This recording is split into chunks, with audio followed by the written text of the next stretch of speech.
All right, y'all. We give praise, esteem, and honor to Abba and Shamayim in the name of Yahushua HaMashiach this day. Gonna pick us up in John chapter 5, verse 39. Search the scriptures, for in them you think you have eternal life, and they are they which testify of me. And you will not come to me that you might have life. I receive not honor from men, but I know you, that you have not the love of Alahym in you. I come in my Abba's name, and you receive me not. If another shall come in his own name, him you will receive. How can you believe which receive honor one from another, and not the honor that comes from Alahym only? Shalom. Do not think that I will accuse you to Abba. Hey, get from behind there. What's happening, Sean, man? Do not think that I will accuse you to Abba. There's one that accused you, even Moses, in whom you trust. Hey! I said be quiet. Do not think that I will accuse you to Abba. There's one that accused you, even Moses, in whom you trust. Had you believed Moses, you would have believed me, for he wrote me. But if you believe not his writings, how should you believe my words? All esteem and praise to Abba and Shamayim in the name of Yahushua HaMashiach. Peace, Brother Omar, man. Shalom, Brother Herman, man. Shalom, Brother Margaret, man. 2 Chronicles 30 and 6.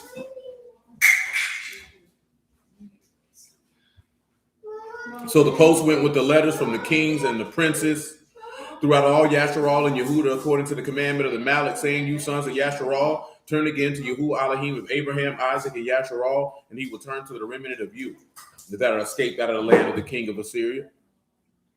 And be not like your fathers and your brethren which trespass against Yahuah Alahym of their fathers. Therefore gave thee him up to desolation. Now be you not stiff-necked as your fathers.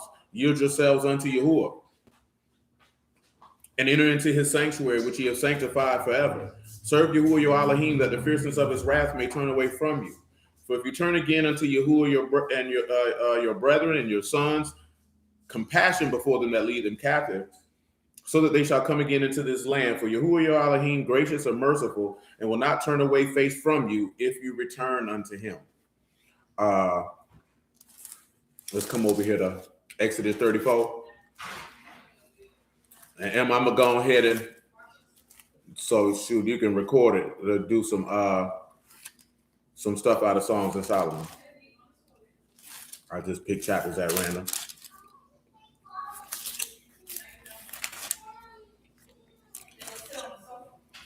If I can get to Exodus 34. Exodus 34 and 5. Yahuah descended in the cloud and stood with him there and proclaimed the name of Yahuah. And Yahuah passed by before him and proclaimed, Yahuah Alahym, merciful, gracious, long-suffering, abundant in goodness and truth, keeping mercy for thousands, forgiving iniquity, transgression, and sin, and will by no means clear. This is the iniquity of the fathers upon the children and upon the children's children, and to the third and the fourth generation. I know we ended in Hosea 3. I can still network this. Shalom, brother, mom, man. I can still network this in. Songs of Solomon with this Hosea 3. Love you who would be esteemed. That's a light matter.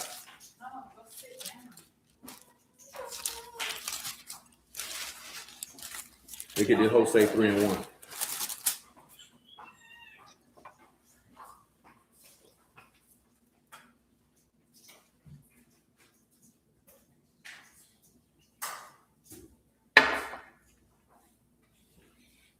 Then said Yahuah unto me,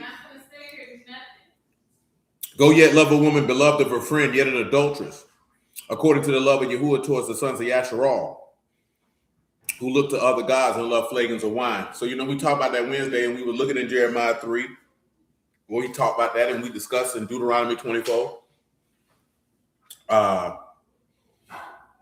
and Romans 7, and Ezekiel 44, and things of that nature, about him being married to an adulterous woman.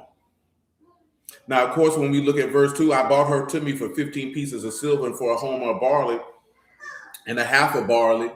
Let's just look at 2 Corinthians 11. Matter of fact, hold on. Let's go to Exodus 22, man.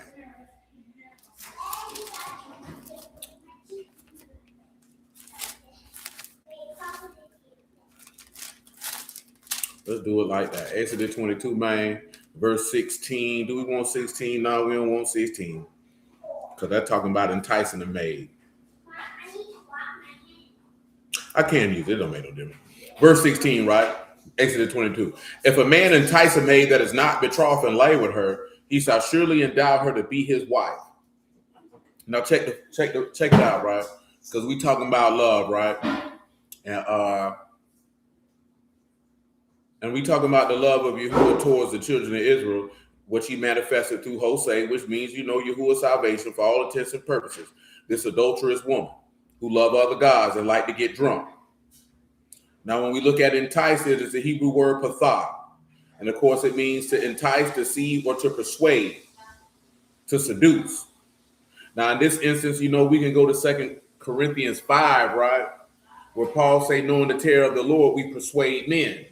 So we're looking to persuade a maid. Now, in this aspect, we're going to read the 2 Corinthians 11, where it says she's a chaste virgin. But she's a chaste virgin because she's been born and made new through the death of her husband, as we read in Romans 7 on Wednesday. Now, when you look at betrothed, for those who don't know, Aras, Aleph, Rosh, and Shan, this is the betrothed or to be engaged, to betroth, to engage for matrimony. Now, shalom, Brother Robert, how do we see him engaging for matrimony? Well, when you read Matthew 26, of course, he said, hey, this is my blood shed for many for the New Testament for you. This is the betrothal.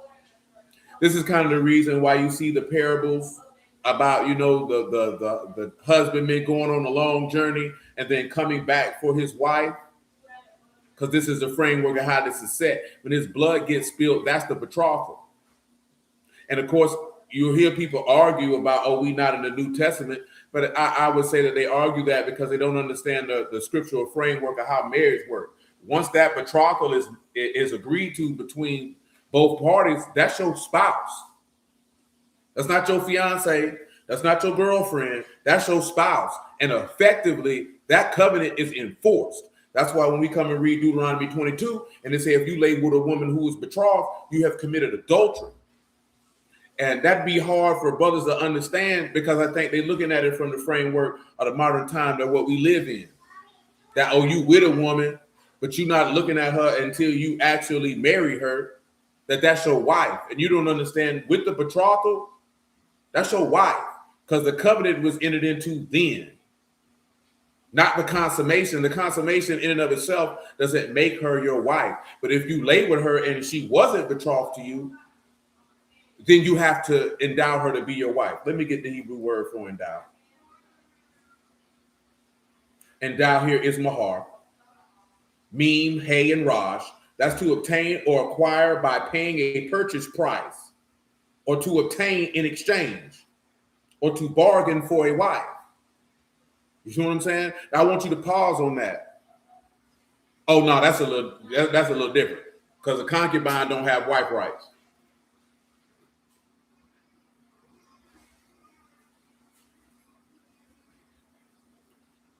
For all intents and purposes, your concubine is your wife,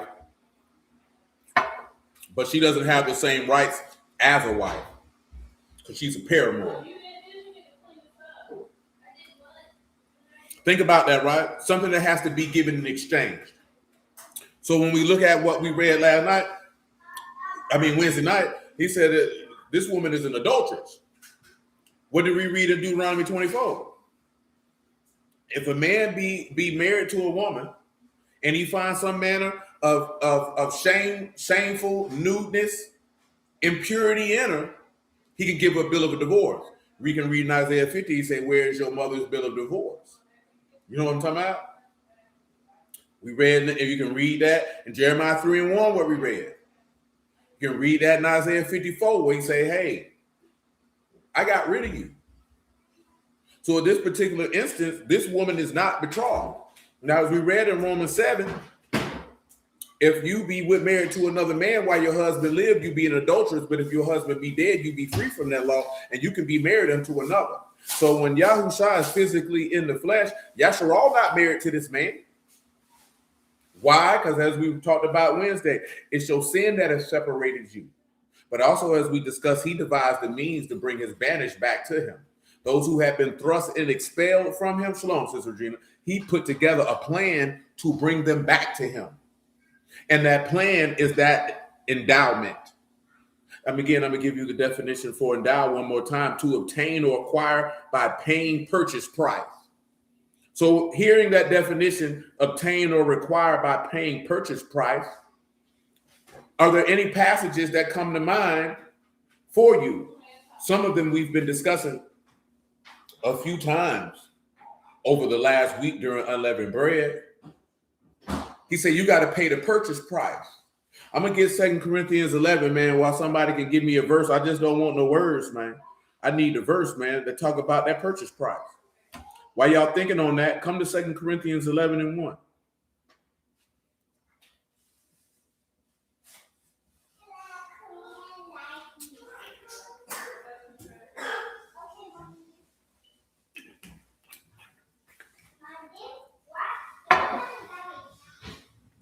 Second Corinthians 11 and 1.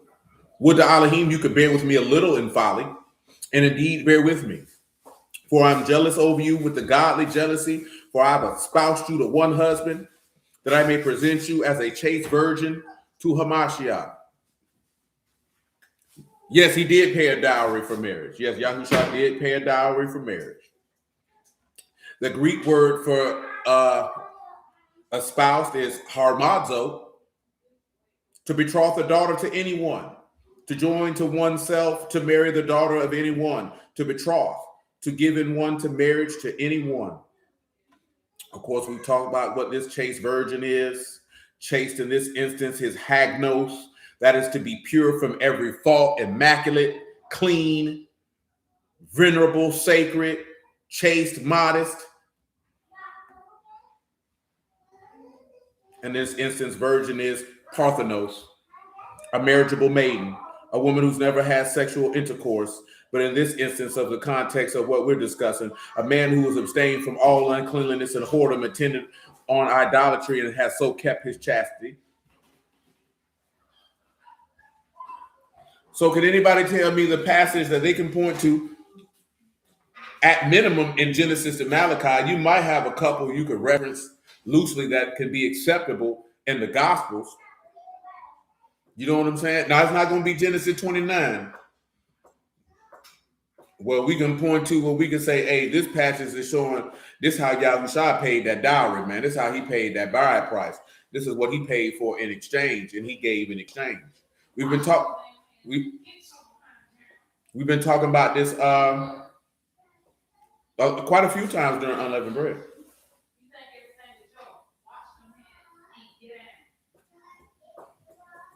Oh, how quickly it slips from our mind, but it's understandable. I give y'all a few more seconds to ponder upon that.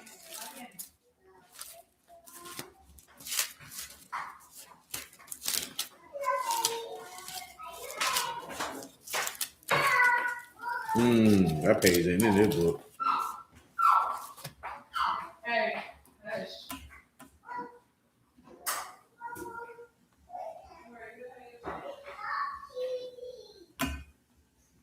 Anybody? There it is. Civic got it. Civic better had known it. Proverbs 13 and 7. After that, Psalm 49.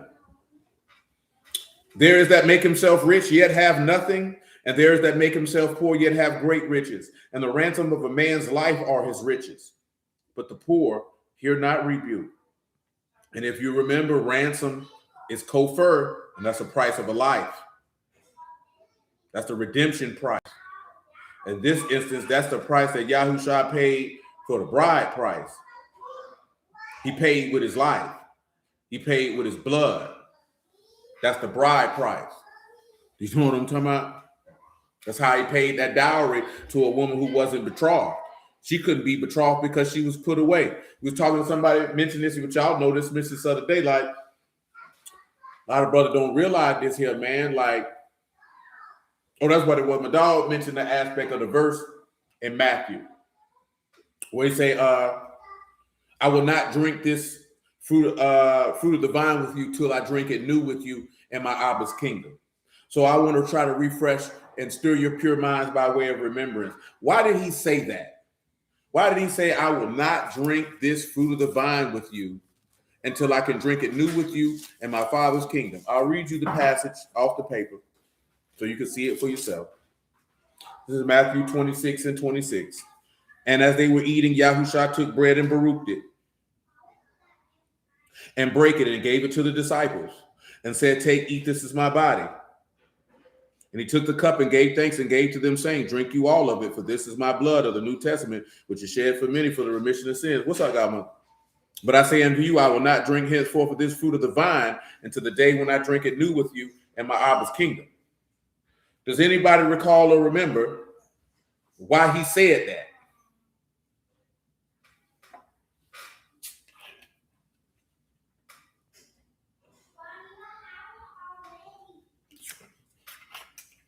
Then I'll read Psalm 49:7. And then and if you want to pick a chapter out of Songs of Solomon, you can. It don't matter. I'll just pick one, or you can pick one. I'll let you pick one. Or if anybody want to pick one, it don't make me no never mind. We ain't got to do 8 because we just did it. I can sprinkle me, man. Some of 8 in there if need be. Don't nobody remember why he said that, man.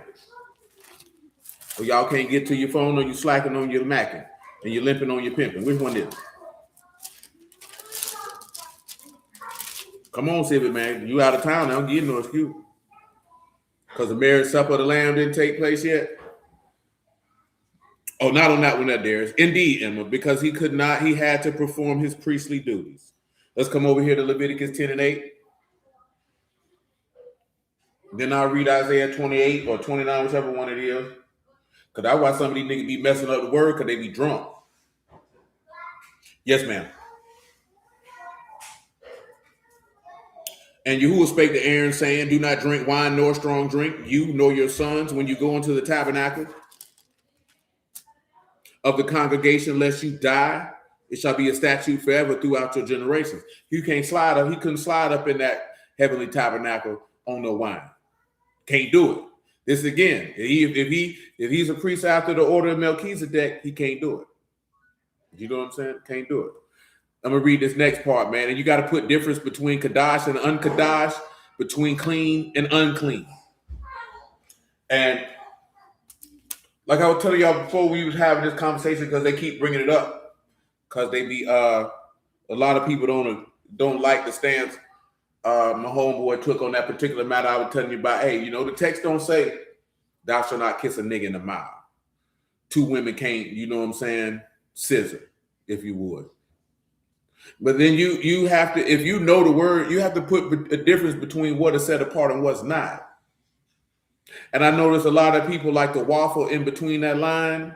And I know some people look at it is you giving your own interpretation, but you have to have some measure of godliness to know, no, that's not set apart behavior.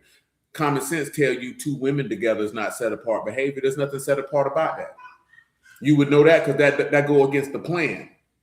When you look at his will and how he set it up, that goes against his will. It's not, you just have to know, have proper judgment. As we don't talk about it, say all unrighteousness is an abomination. So you would have to be able to determine, indeed, and set apart behavior is you have to look at. It's the determination. Is you going to be like them, or is you going to be over here? Because if everybody over here doing that, you already know that that's not set apart behavior. Now, I will say some people take it to the extreme, because you got people who will go there about, men wearing shorts and gambling, smoking cigarettes and things of this nature. You have to sit back and look at as one of the, don't let your good works be evil spoken of. And you don't ever want to put yourself in a position where somebody blaspheme this man's name because of you. He said, I've heard some Bruce say Yahushua's eyes were with wine. That is a fact, that it said his eyes are red with wine and in a few places. And there's a reason for that. We could read certain passages where he talk about you drink the wine of the wrath. I'll read one of them for you. It comes to Psalm 21, if you would. But yeah, it come a certain period of time when you've been in the word long enough that you should be able to make judgments between what is holy and what is not, and what is unclean and what is not. I know sometimes, at least in this particular space, because it's different, because it's a theological space. But when you're in theological spaces, people are really not concerned with conduct and behavior. So that's why people don't want to make definitive statements, because they look at it's a doctrinal issue versus there's somebody's life on the line. You understand what I'm telling you? So This is the part that'll trip me out, because they say, oh, we would need the judges to render these things, but then people sit in the seat of judgment. Yes, ma'am. People sit in the seat of judgment when they render certain doctrines and things of this nature. Yes, ma'am, I got you. I got you, no problem. And I never understood that, because you can't want to sit in an authoritative position of disseminating doctrines and situations and circumstances from the text, but then not want to make a delineation between that which is ungodly and that which is not, and that which is holy and that which is not. Because in my personal opinion, that's a cop-out. Because if you're going to stand for what's right, then you got to stand for it and not straddle the fence of, I can't say this is a sin or not. Is it holy or not? And that's it. It's really that simple. And we know the answer to these questions. You know what I'm saying? The issue is people don't be wanting to offend nobody. You know what I'm saying? I can take straight them down. I don't give a damn about offending nobody. You know what I'm talking about? At all. You know what I'm saying? Not about your soul, because I don't argue doctrines, because I personally don't care. You know what I'm saying? If you want to believe the book is completely fulfilled, then believe it then. You want to believe you can scissor it in, then shoot. Go scissor it in. You know what I'm saying? You want to believe you can have 7, 8 wives, we'll get you 12 of them then. That don't make me no never mind. At all. And I ain't going to take it personally, and I ain't going to have no beef with you. But dudes can't do that. You know what I'm saying? So you have to just look at it in that capacity. Psalm 21, Emma, Mushroom. Where's that? Where's this verse at, man?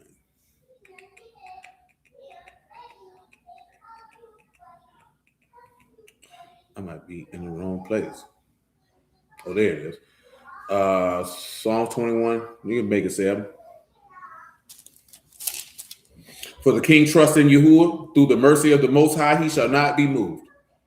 Your hand shall find out all your enemies. Your right hand shall find out those that hate you. And you shall make them as a fiery oven in the time of your anger. Yahuah shall swallow them up in his wrath. Oh, that's not the one I wanted. My bad, y'all.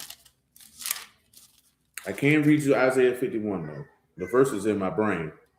But I got to get the right song, because that ain't the right song. We still got Psalm 49, though.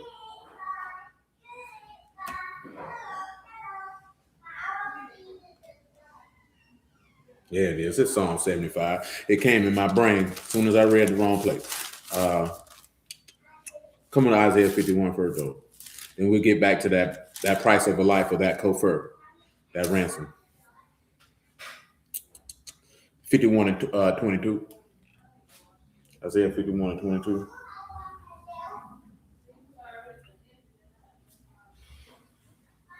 Yeah, but that's, I think I asked y'all about that. You know what I'm saying? And I tell you, sometimes you have to speak to people in the language where they coming from. And it's unfortunate that individuals think that's compromising, which lets me know that individuals don't know what compromising is. Because compromising is taking less than what you want. It's not compromising to be able to communicate in the language that a person understands if you're trying to show them their point of view or get them to relate what you're saying. This is why a lot of people who teach the word are grossly ineffective, because in general, they're not wise as a serpent. They're not winning souls. So obviously they're not wise, and they generally are not people. They're not concerned with people. They're not people persons. They're not any of these things, because you can't be an administrator of the word. And we talked about this before. Effectively with the word, this is a people-oriented business. This is no different than sales, because you're selling people on Yahuah. So your presentation, your communication, and all of that plays a part in what you selling. You know what I'm saying? Same way he told them in that parable, told the man, go to them that sell. And he told you to buy the truth and sell it not. So you have to go to those who got it to acquire it from them. And those who acquire it from them, as we mentioned, he say, he that wins souls is wise. So they have to be skillful. They got to have some kokma. They got to know how to move. They got to know how to communicate. They got to know when to be quiet. They got to know when to talk. They got to know when to be stern. They got to know when to be compassionate and caring. You got to know all these things. It's not about just being right. As I told you plenty of time before, you can be right and still be wrong. And you'll think, well, my information is correct, but you are a-hole though. And people not going to want to serve your God based on how you behave, based on how you talk to them. You ain't got to like it or agree with it, but that's the reality of the situation because you're dealing with people. I know we would like it all to be as simple as this information is right. They should accept it. But you know human beings are more nuanced than that. Because anything else in life, we know we got to have a little bit of skill and finesse to it. See, people hear finesse and you thinking you talking about, scamming somebody for, and at least in the sports sense, finesse means that you operate off pure skill and not aggressive power. Like when you go back and you look at the greatest show on turf with the Rams, they were considered to be a finesse offense because they didn't line up and run the ball and smack you in the mouth. They came out with 3-4 wide with a receiving running back and use skill and agility and technique to slaughter their opponents. You know what I'm saying? That's how the Warriors were looked at. They were looked at as a finesse basketball team because they worked on the perimeter and they didn't go on the low post and punish their opponents. You know what I'm saying? Even with the Lakers, Showtime Lakers, they weren't considered to be a powerhouse team. They were considered, even though they were an aggressive team, but just because they played up tempo. You know what I'm saying? So I'm just mentioning that so you can get another. Finesse doesn't mean that you scamming and grifting. It means that you're using skill.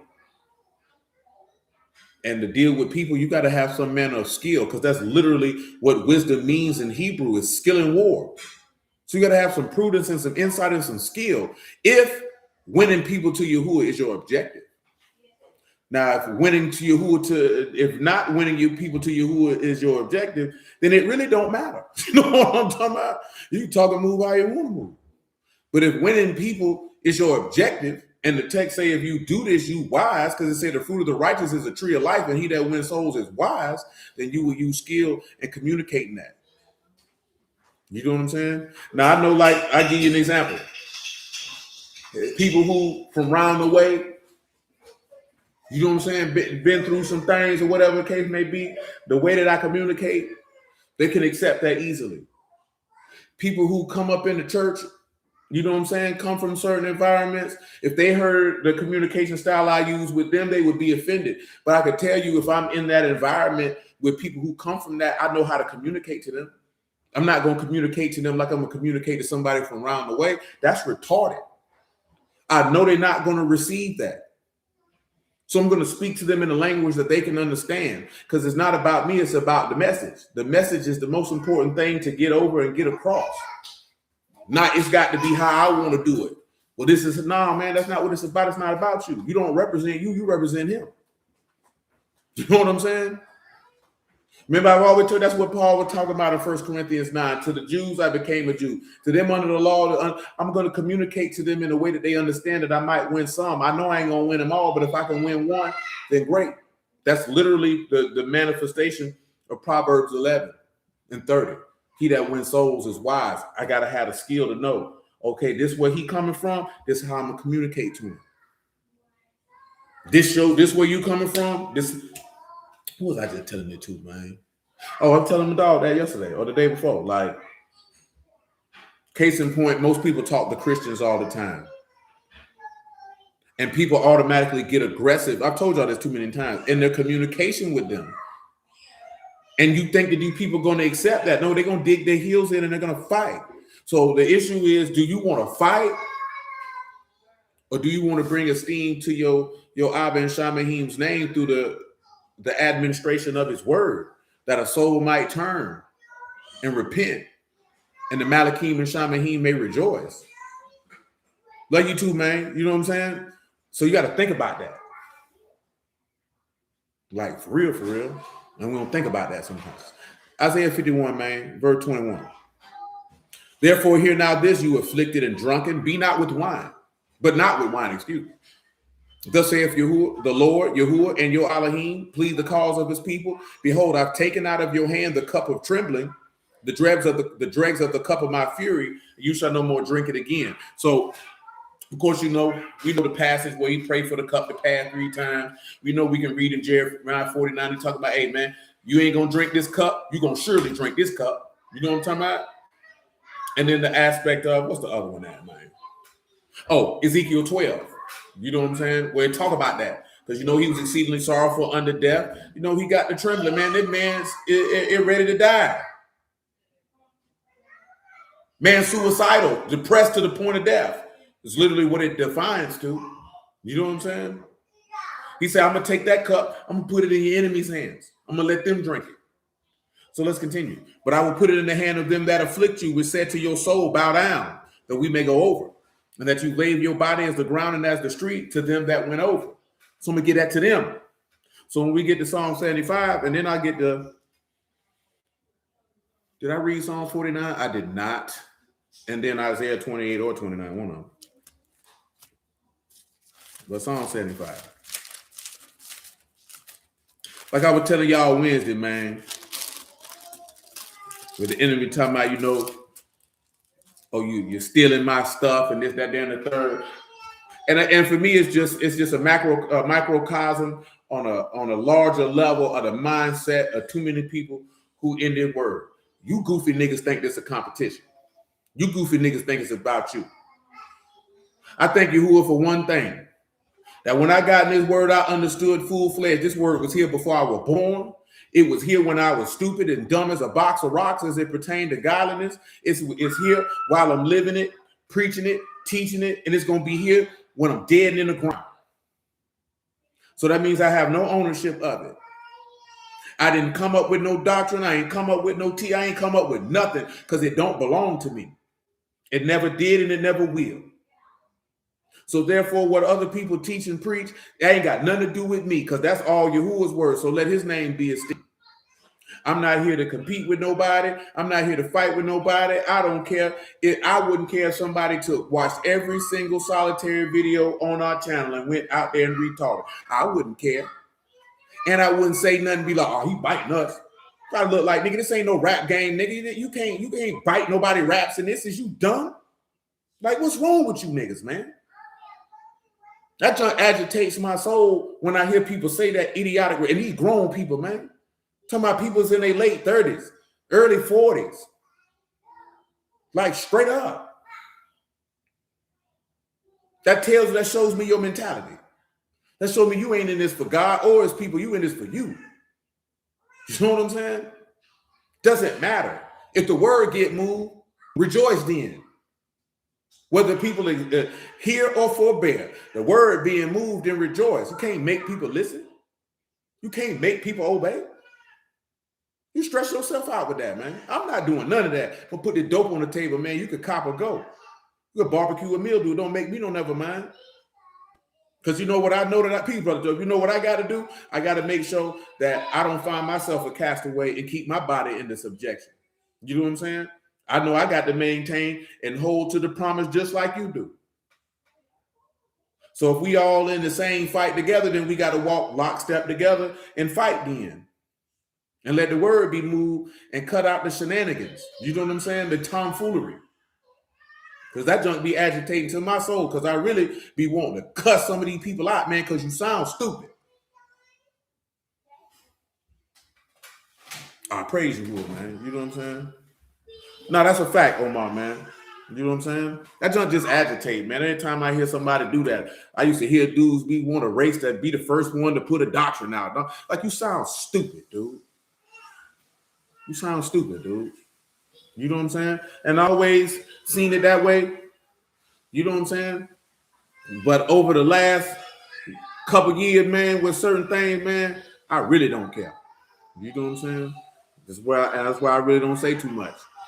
Or niggas gonna get cussed out. How I'm gonna cuss them out, not how you might be thinking when I say that. I'm gonna go off on you. Because you need to be went off on. Again, it's not about how much information we know, man. It's about how we represent the God who we claim to serve in the eyesight of other people. Because the one thing we don't want, remember when he checked David, man, he said, hey, man, you're going to cause the enemies of Yahuah to blaspheme. You know what I'm saying? He told you that in Ezekiel, the enemies are blaspheming because of you and what you do. And because of the internet and there's so many theological spaces, man, we feel like we justify because I feel like what I'm saying is right, even though an individual could sit back and blaspheme the name of God and you think you justify because your doctrine right, but your behavior poor. I told a nigga that 2 weeks ago. And he called himself this, that, then the third. Cause I ain't on that. You could disrespect me and say whatever you want to say. It ain't gonna change the fact you wicked as hell. Your spirit is sour. Your heart's not right. And you not just in meet with God. You ain't got no part in this matter. You sucker, you buster, and that's what's wrong with you niggas. Because nobody tells you this. So you get justified in your brain that it's cool to act like this and represent God at the same time. Absolutely not. Say it's good we all have different strengths to learn from and relate back to. Absolutely. Absolutely. That's a fact, Malik, man. Absolutely. I mean, we're supposed to be in this together. We talked about that during Unleavened Bread. Man, it's one body. It's one heart. One way. You know what I'm saying? So individuals have to be interconnected because the objective is to be of value and service to each other. Not the aspect of being able to get a name and some fame. You want a name and some fame, go get in the entertainment business. You shouldn't be getting in the niggas more concerned with having a name and fame around a bunch of men than having name and fame in heaven. How stupid is that? That don't make no common sense. Niggas want name and fame on Facebook. Niggas want name and fame on Clubhouse. Niggas want name and fame on YouTube. But you don't got no name and fame in heaven, and you cool with that. And you cool with that. But nevertheless, man, I apologize. I'm going on a tangent. That junk agitate me though. Psalm 75 and 8, man. For in the hand of Yahuah is a cup, and the wine is red, and is full of mixture, and he pour out the same, and the dregs thereof, and all the wicked of the earth shall wring them out and drink them. But I will declare forever, I will sing the praises to the Alahym of Jacob. All the horns of the wicked also will I cut off, but the horns of the righteous shall be exalted. So they're going to drink that cup. That same cup Yahushua drunk, his enemies got to drink that cup. I drunk that cup, now nigga, you got to drink it. The same death that was represented in that cup is going to be represented when I stick my foot in your behind. You know what I'm talking about? And it is, it is what it is. But Psalm 49, before I lose my train of thought. Let's get that bride pride, man, that co-first, taking it back to Hosea 3. And again, of course, as we just talking about the aspect of that level of luck, we didn't talk about it before. Man, I ain't gonna say that because the world has changed. You know what I'm saying? Because there was a time period where men wouldn't have a desire, wouldn't be so, a lot of men are desperate. And what I mean by that is they'll marry anyone, irregardless of her previous behavior and conduct. You know what I'm saying? And when I'm talking about behavior and conduct, I'm talking about being irresponsible with her body. You know what I'm saying? Having bad vagina management, if you would. You know what I'm saying? So, and it's just not the aspect of having bad vagina management. It's the aspect that this woman is already of poor character to begin with. But because she may have a certain physical aesthetic and that man feel like he can't get nobody else, he'll wait till she is finished with her particular dalliances for an extended period of time, hoping for his opportunity to participate, and he don't get the best of her, he get the worst of her. You know what I'm saying? Now, I say this because this is how a lot of individuals approach Yahuah, truth be told, and this is how the whole house of Yasharal approached this man, because we could definitely read it in Hosea too, when he said, hey, man, my wife got banged up and slanged up, and then said it was better for me to go to my first husband. It was better for me then. You know what I'm saying? Now, I'm only using certain verbiage and descriptive terms because all of us have more than likely encountered things of this nature in our lifetime. As I told you, man, I got a homeboy who I love, man. I love this man. You understand what I'm telling you? Since we were jits. And there was a young lady we went to school with. He always wanted to be with her. She did not want to fool with him in that capacity. And she was getting tossed around like salad. And when she was no longer looking her best, after she had a few men's offspring, then she wanted to be with him and marry him. He did that out of desperation. You know what I'm saying? Because if you were actually loved and valued yourself and you weren't desperate, you wouldn't have done that.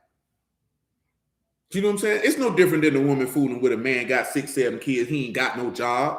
You know what I'm saying? And you desperate. So you willing to take that because you don't love yourself.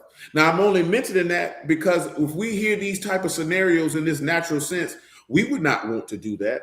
Yet, Hosea 3, he's telling Hosea to do that so that Hosea could understand And so that the reader could understand that this is how much Yahuah loved Yasharal. We were talking about this yesterday in the aspect of the book. And I got something to read from that when we get into Songs of Solomon. You know what I'm saying? Like, it is very difficult for people to understand that I do not love emotionally. And I never have, because I wasn't raised to. And I don't have emotional attachments to people, because I don't need to be emotionally attached to people, because my mama didn't love me in this fashion. So when I was able to detach, if you would, from her nurturing and care and grow into a man, you know, from a child to a young man to a man, I didn't see the need or have the want or desire to attach to a grown woman. You know what I'm saying? So when people hear that based off the way that we socialize, they think that that's cold and harsh. It's not cold and harsh if I look at this woman and say I love her intrinsically for who she is and how she conducts herself and the values and principles that she lives by and the value that she adds. That's functional. That's what you should do. I don't need to have a feeling. As we talked about before, man, the heart is deceitful above all things and desperately wicked. Who should know it? Your heart will lie to you. Your feelings will lie to you. Your brain will release chemicals and cause you to believe that left is right and up is down, bad is good and good is bad. And I thank Yahuah for my parents, man, and my grandparents for not, and my auntie, y'all have mercy on all their souls for not teaching me like that.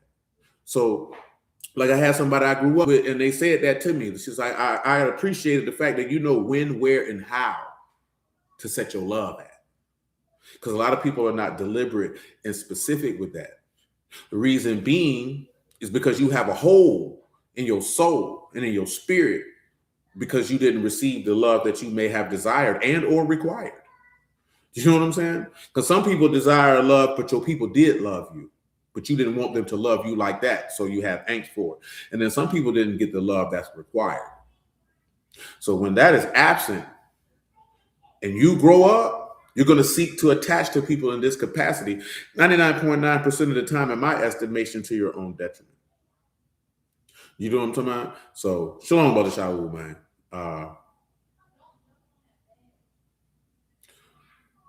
That's a fact, brother Herman, man. So, you know, it's just something to weigh and consider. It's not to bust people balls or, you know what I'm saying, make you feel some type of way. You know what I'm saying? It's just to weigh and consider. You just got to weigh and consider, because godly love doesn't function in this aspect. And what he wanted us to understand is this whorish, churlish, you know what I'm talking about? A woman who is contrary. Son, I want you to love her like I love her so you can understand that love and show it. But the only reason why we won't see it like that is because we're going to look at it from a romantic and emotional aspect, when this was love based on covenantal duty and sacrifice. You know what I'm saying? Covenantal duty and sacrifice is greater than emotion, because this lays up into the framework of your tamaim, or your perfection, or your integrity, and your completeness, and your wholeness, and your innocency. So that if this person violated this covenant, your hands would be clean. What's happening with you? And we don't never consider that. You know what I'm saying? So the aspect of what we're looking at of him being merciful and gracious in his love is to not look at this from an emotional standpoint, because Yahuah does not deal in emotions. He don't deal in that. You know what I'm saying? Word, brother. He don't deal in that. If you're going to take what he said in John, man, Alahym is a ruach. Ruachs don't move off of emotions. Emotions are of the flesh. That's to be a human. And that's fine to have emotions. It's not a big deal, but you can't make life decisions off of them. You know what I'm saying? I think all of us here have lived long enough to know making decisions based on how you feel has usually went very, very wrong for you. You know what I'm saying? It's better to be cold and calculated. But people don't want to live like that because they think it makes life less exciting. And then you have to ask yourself, why do you need constant excitement as a grown adult man? You know what I'm saying? Who told you life was supposed to be exciting? A crack in the Hollywood basement, and you bought it. And now you live a life that ain't even tangibly functional for anyone seeking godliness. But nevertheless, Psalms 49 and 7. None of them can by any means redeem his brother, nor give to Alahym a ransom for him. For the redemption of their soul is precious and it cease forever, that he should still live forever and not see corruption. So, of course, you know that ransom again, that's kofar, that's the price of a life. And if that's a man's riches and that kinsman redeemer, that means a life has to be paid for that endowment.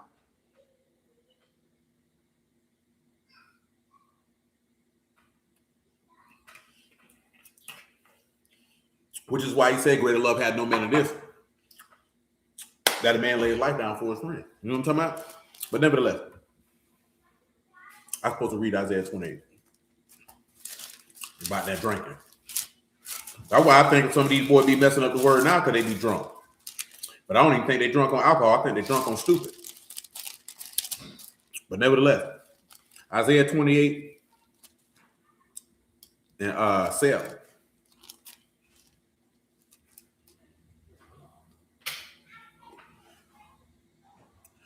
But they've also erred through wine, and through strong drink are out of the way. The priest and the prophet have erred through strong drink. And they're swallowed up with wine, and they are out of the way through strong drink. They err in vision and stumble in judgment. For all the tables are full of vomit and filthiness, so that there is none clean. You know what I'm saying? And notice that he said that they err in judgment. So they make the error in not being able to execute mishpat and determine what's right and wrong.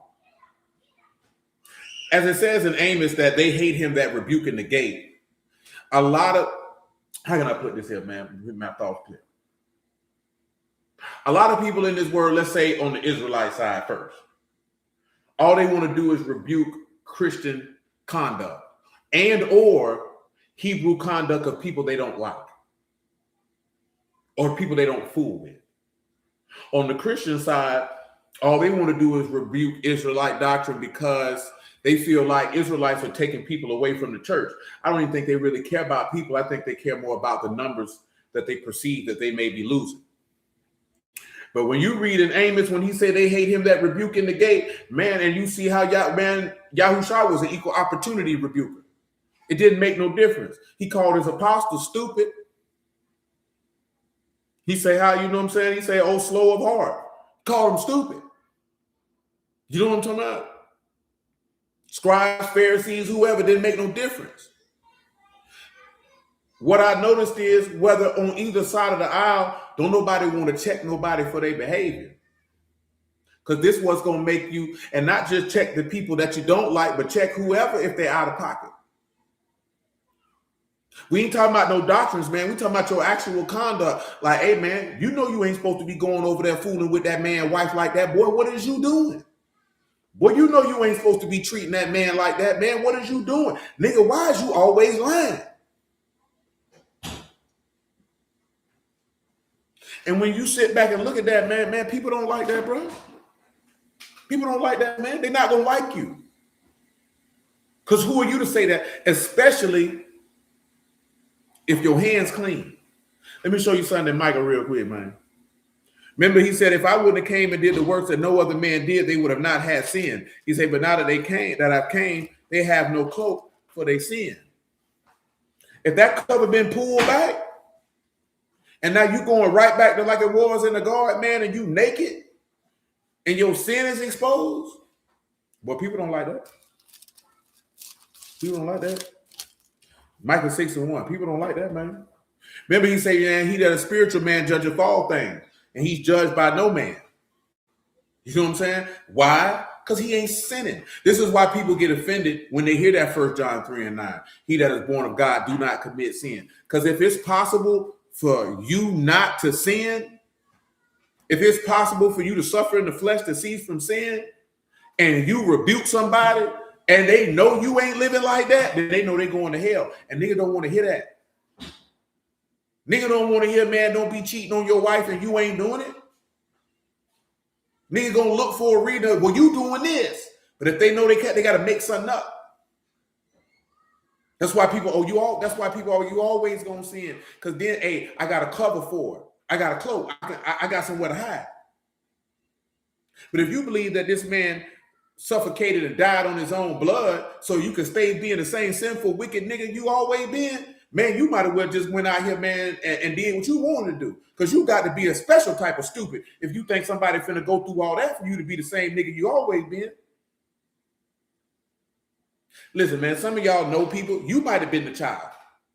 Could have been a sibling. Well, your people made a multitude of sacrifices in order for you to have a better outcome. For you to turn around and keep doing what you've been doing. You think that people finna keep fooling with you, man? I did all this here to help you get off drugs. You still out here smoking. And you think, oh, well, it's, gotta have mercy on. I ain't gotta have mercy on nothing because you know what you're doing. And you flaunting that for your own rhyme, reasons, and purposes. Because you think that I'm going to continue to enable you. I'm not. Because a lot of people get the grace of the Lord confused when it comes to Yahuah HaMashiach. Man, that man don't operate like that. That man said, if you sin willfully, boy, I ain't fooling with you. Boy, if you willfully and knowingly, you heard the word, you believe the word, and you go out here and say, I'm going to do what I want to do. Hell, he tell you that in Ezekiel. Oh, you want to trust in your own righteousness? Man, you're going to die in that, boy. You can't play with me like that.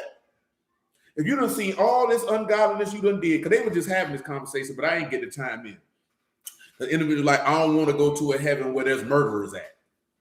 Or where there's child molesters at. But it'd be the same token. Murdering and child molestation is reprehensible behavior. But as forth as on the scale of righteousness, man, that man ain't going to sit back and say, well, you did a little lying. He did a little molesting, so I'll let you get in. I'm going to put him out. Nigga, all you niggas going to hell. But you want the level of mercy on you, but you want to pick and choose who you believe God should extend it to. Now, the reason why people believe this, because they believe you can just say, I repent and you clean. That's not what that man said. But you actually have to be converted. You actually have to bring forth means for repentance. Because that's literally what Ezekiel explains in 18 and 33. This is literally what Yahushua told you, and that's literally what those epistle letters speak to. Not just, oh, God forgive me, and you good. That's not how that works. That's not how none of that works. That's how people perceive it work, but that's not how that works. You know what I'm talking about? Because you can't scream that you want mercy and then feel that should only be exclusive for the people that you think it should be for. Because everybody ought to go to hell. Everybody, without exception. You know what I'm talking about? So when you sit back and you understand that, that's why some people can't show no mercy. That goes back to the passage in Luke 18, where he tell you, hey man, the scribe, I'm glad I ain't like this publican. You think you better than a nigga. Because I sin like this, but you sin like that. You's a goofy. You know what I'm saying? That's actually the strict and pure definition of when they say, oh, you think you holier than thou, and you're a flame in my nostrils. Because people try to tell you holier than thou because you hold a standard. That's not what that passage means. That's a nigga who trying to look down on somebody who's sinning just like they sinning. Niggas, you dumb? How you better than me and you doing the same thing? Because you do it a little differently, you think they make it better? Well, I smoke weed, but you smoke crack. We both on drugs. Micah 6:1. I'll read you that Isaiah if y'all not familiar with what that means, man. I got time. I ain't even hit an hour yet. Hear you now what you. This is Micah 6:1. What Yahuah saith. Arise and contend before the mountains and let the hills hear your voice. Hear you, O mountains, Yahuah's controversy, you strong foundations of the earth. For you will have a controversy with his people, and he will plead with Yasharal. O my people, what have I done unto you? And where have I wearied you? Testify against me. He say, testify against me, man. For I brought you out of the land of Mizraim and redeemed you out of the house of servants. And I sent before you Moses, Aaron, and Miriam. O my people, remember now what Balak, Malak of Moab consulted with Balaam, the son of Beor, and answered him from Shittim into Gilgal, that you may know the righteousness of Yahuah. He said, hey, man, contend with me and tell me what I did to you. You know what I'm saying? And when you sit back and you look at an individual, because it tell you in Psalms, man, the righteous man's tongue speak of judgment, and the law is in his heart. When you talk about speaking of judgment, you're speaking about that which is right. And the contrast to that which is wrong. Man, people don't want to hear that. People don't want to hear that. And I don't know why we think people want to hear that. People don't want to hear that. People don't like standards because they have to elevate their conduct, no matter what it is. Most people don't like standards and or boundaries. And they think the enforcement of standards and the enforcement of boundaries speaks to an ego trip of you. And that's not necessarily the case. I have a standard and a boundary, and you're going to respect it. And if you don't want to respect it, I'm going to make you respect it. Now, making you respect it does not entail me exerting violence or physical force or anything of that sort. I can make you respect it by removing my presence from you. I can make you respect it by removing the benefits or the value that you get from me. I can make you respect it. You have to make people respect it.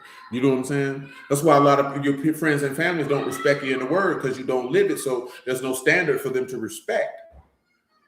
So that's why they try you like that, because you ain't making them respect it by actually living what you taught, whether it be in word, in deed, and in truth. Is it a shame for someone to have a thought process like that? What's that? What's your thought process like? What? So I know what you're asking about, Marvin, man. What I just said I was finna read. I don't know. Let me read what Emma got on here. Oh, it is a shame. Oh, I thought you was asking the question. It is, man. It is. You know what I'm saying? But I mean, you have to look at how we're socialized. You know what I'm saying? I don't necessarily, in general, I don't really look at certain people's thought processes in a bad way unless it's just egregious. Really, if they're just dishonorable, honestly. Because I know we've been socialized a certain type of way. So I understand that. So it doesn't really draw my ire. It could draw some frustration, maybe some consternation from time to time. But, you know, that junk just is what it is. But let me look at this first thing that Emma got on here, right? I'm going to read this to y'all, and then we're going to dig off in this here, right? So the most dangerous book in the Bible is not Revelation. It is not Job. It is not Ezekiel. It is a love poem, because it refuses to be anything other than what it is. There is confession required at the threshold of this chapter. Those formed with traditions that approach the body with theological caution learned early to read Songs of Solomon as something other than what it appears to be. The interpretive key was supplied in advance. Alahym and Yasharal, Hamashiach and the assembly. The lovers become symbols. The body become a vehicle. Desire became a metaphor. It was a disciplined reading. It was also incomplete. And its incompleteness has carried measurable theological cost, the erosion of a coherent embodied, doctrine of human desire. The text itself resists that erasure. What follows is the result of allowing it to speak under its own constraints. The question is not rhetorical. Why is this book in the canon? The issue emerges within the late first century deliberative context associated with Yahuah, where rabbinic authorities in the aftermath of the destruction of the Second Temple engaged questions of textual authority, transmission, and canonical recognition. The precise nature of a formal council remains in debated modern scholarship. However, the existence of sustained canonical discussion is not in dispute. Within that discussion, the Songs of Songs was not passively received, it was contested. The Mishnah preserves the record. All the writings are holy, but the Songs of Songs is the holy of holies. This is from Mishnah Yadiyim. The statement is not ornamental. It is a defense. The category of the Holy of Holies is not to be used to elevate casually. It is used to secure a text whose inclusion has been challenged. The grounds for challenge were clear. No explicit divine name, no covenant narrative, no legal instruction, no prophetic voice. Now, what's being communicated here, which if you pay attention to that, which I'm aware of this, we just never said it out loud, like Yahuah's name is not in Songs of Solomon. The advent of the covenant between Yahuah and Yasharal is not in Songs of Solomon. The law is not in Songs of Solomon. Now, there is a prophetic voice there, but it wouldn't be seen by most on the surface. What passage that was, Yeti? Because I definitely forgot. Now, for us, because we believe that from Genesis to Malachi, it's testifying of Yahushua, and we know where there's no vision, the people perish, and the testimony of Yahushua is the Ruach of prophecy, and we can see that Solomon is a prophet. We can hear the prophetic voice from Songs of Solomon 1-8. But when you look at it for most, they're not going to view it that way, and you got to be cool with that. I only always reiterate these things because just because we hold a particular point of view does not mean others do. And just because they don't does not give you license to get frustrated and angry. Because why you angry because somebody don't see something the way you do? Instead of having the kindness, the care, and the patience and the wherewithal to share your point of view and allow them to consume and digest that to see if it's suitable to their stomach. You know what I'm saying? Like straight them down. That's all you can do. Ain't no need to get angry. Now, I can understand if you get frustrated, if you feel like somebody is being willfully incompetent, and then you just got to learn to stop talking. You know what I'm saying? Like, okay, you got it, bro. I'm not going to do this with you. The biggest thing that a jackass can't stand is to be ignored. A lot of people were ignored as a child. So this is why they act out in the way that they do as an adult, especially with the word. I got a voice. You could talk to me. I said something. Why you not talking to me? So ignoring them takes them back to a place in their childhood. And I hate to be the one to send you back to that 7-year-old pain, but I'm sure finna send you. Because if you think I'm finna entertain you and use a simpleton and an imbecile and a jackass, I had my mama. Because I'm not finna do it. You need to go see a therapist or get a friend. Because I'm not finna entertain you. You got to learn to recognize that and not entertain people for your own sanity. You know what I'm saying? This is why Yahuah taught you that. They don't receive your testimony, dust your feet off and slide. First admonition, second admonition, third admonition, reject. What you sitting there going back and forth with this nigga for? That ain't going to lead to nothing but contention and strife and stress on your behalf. The reality, what happens when you do that to a scriptural equation, you're going to end up doing like what Moses did and strike that rock instead of speak to it. You're going to do something out of pocket because you're a human being. You know what I'm saying? And you're going to get frustrated and you're going to say and or do something that you should have not instead of just walking away. Okay, you got it, bro. You don't believe it? Fine. You got to ask yourself something. If you believe that Yahuah is giving you knowledge of wisdom and understanding and somebody didn't want it, what does that take away from you? What did you lose?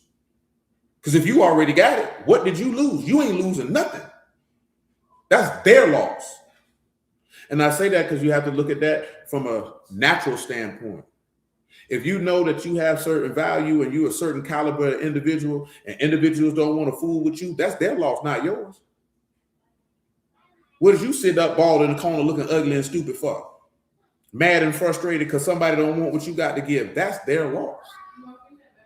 Unless you ain't got nothing to give. Because if you know what you got to give is valuable, then you're going to treat it as such. That's how you should treat your mind. That's how you should treat your body. That's how you should treat your spirit. This is valuable to me. If it's valuable, if he says that the death of his saints is precious, and if his saints are valuable, prized, and weighty in his eyesight, then why you don't see yourself as that? Because he can't see you as that if you don't see yourself as that. We talked about that last week. You can't love God and love your neighbor. You don't love yourself because you ain't got no love to draw from to give. And as we talked about plenty of time before, it talk about it in the Psalms, it talk about it in Proverbs, it talk about it in the law, it talk about it in the writings. It's easy to love people who love you, but can you love a nigga you don't fool with? Because just imagine all the sin and stuff you was in, boy, Yahuah still show love and mercy to you when he ain't fool with you. Because remember, that's what, Yehoshaphat got text for that. How you love those that hate Yahuah. You know what I'm saying? Whole time Yahuah was loving us and we hated him. You know what I mean? So, it's just something to weigh and consider. Anybody can do that. You say, hey, man, if your enemy hungry, man, give him something to drink. And if your enemy, give him something to eat. And if your enemy thirsty, give him milk to drink. And doing so, you heaping coals of fire on his head because Yahuah revenger. You got to do all that. Ain't necessary. But if you maintain that mercy and that grace and that goodness and truth and that long suffering and that forgiveness, that nigga going to hell. Yeah, they going to hell. And it's going to be what it's going to be. You know what I'm talking about? But let me continue. I was trying to turn the page of the song. I thought, they were going to tell me what verse in Isaiah I mentioned besides what we already read. But he didn't. He said, what the text contains is erotic poetry, unambiguous, sustained, structural, central. Recognition. The precise nature of a former counsel remains debated in modern scholarship. However, the existence of sustained canonical discussion is not in dispute. Oh, I think I read that already. Oh, did I? Oh, never mind. Within that discussion, the songs was not passively received. Yeah, I did. It was just saying thing twice. All right, so let's get into Songs of Solomon, since we're talking about the love of God here as it pertains to what we read in Hosea 3. Anybody want to chapter out of Songs of Solomon, man? You can drop. You say, oh, Isaiah 65. I appreciate you, sis. Y'all got to bear with me because I do be forgetting stuff. I ain't going to lie to you.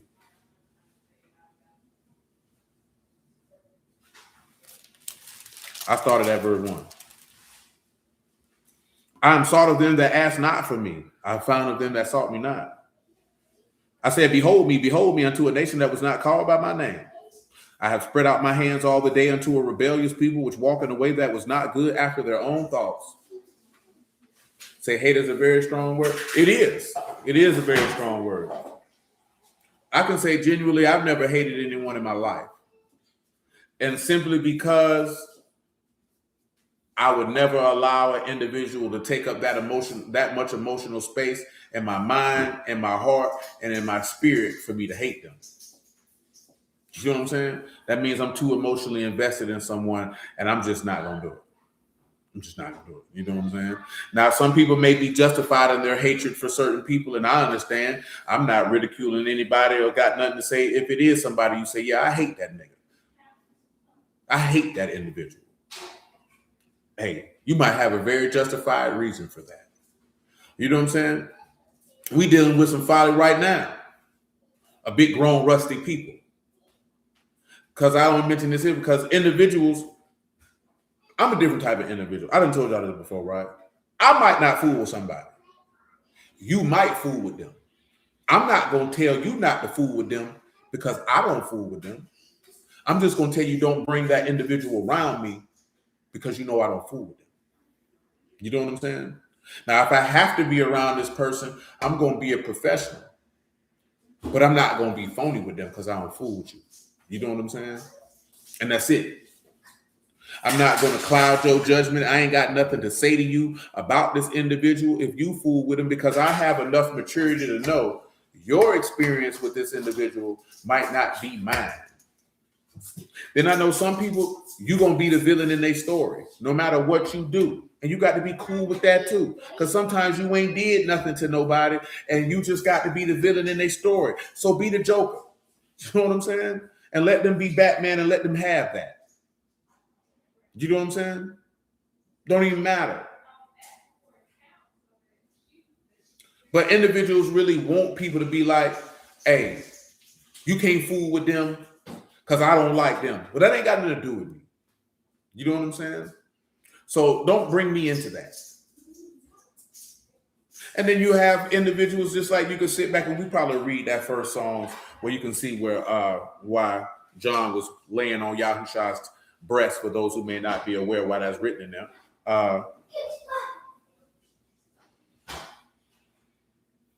Other aspect, man, what's happening?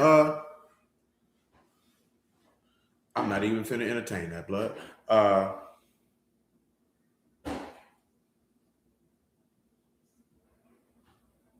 Y'all can answer him if y'all want to.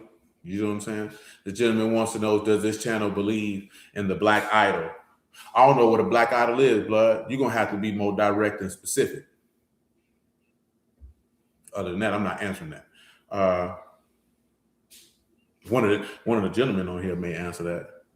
Say, what if the person you don't like asks you why? Or I tell them. I mean, listen, I ain't going to say, it's not that I don't like them. I don't fool with you. Because I don't even want to get that far to say I don't like somebody. You know what I'm talking about?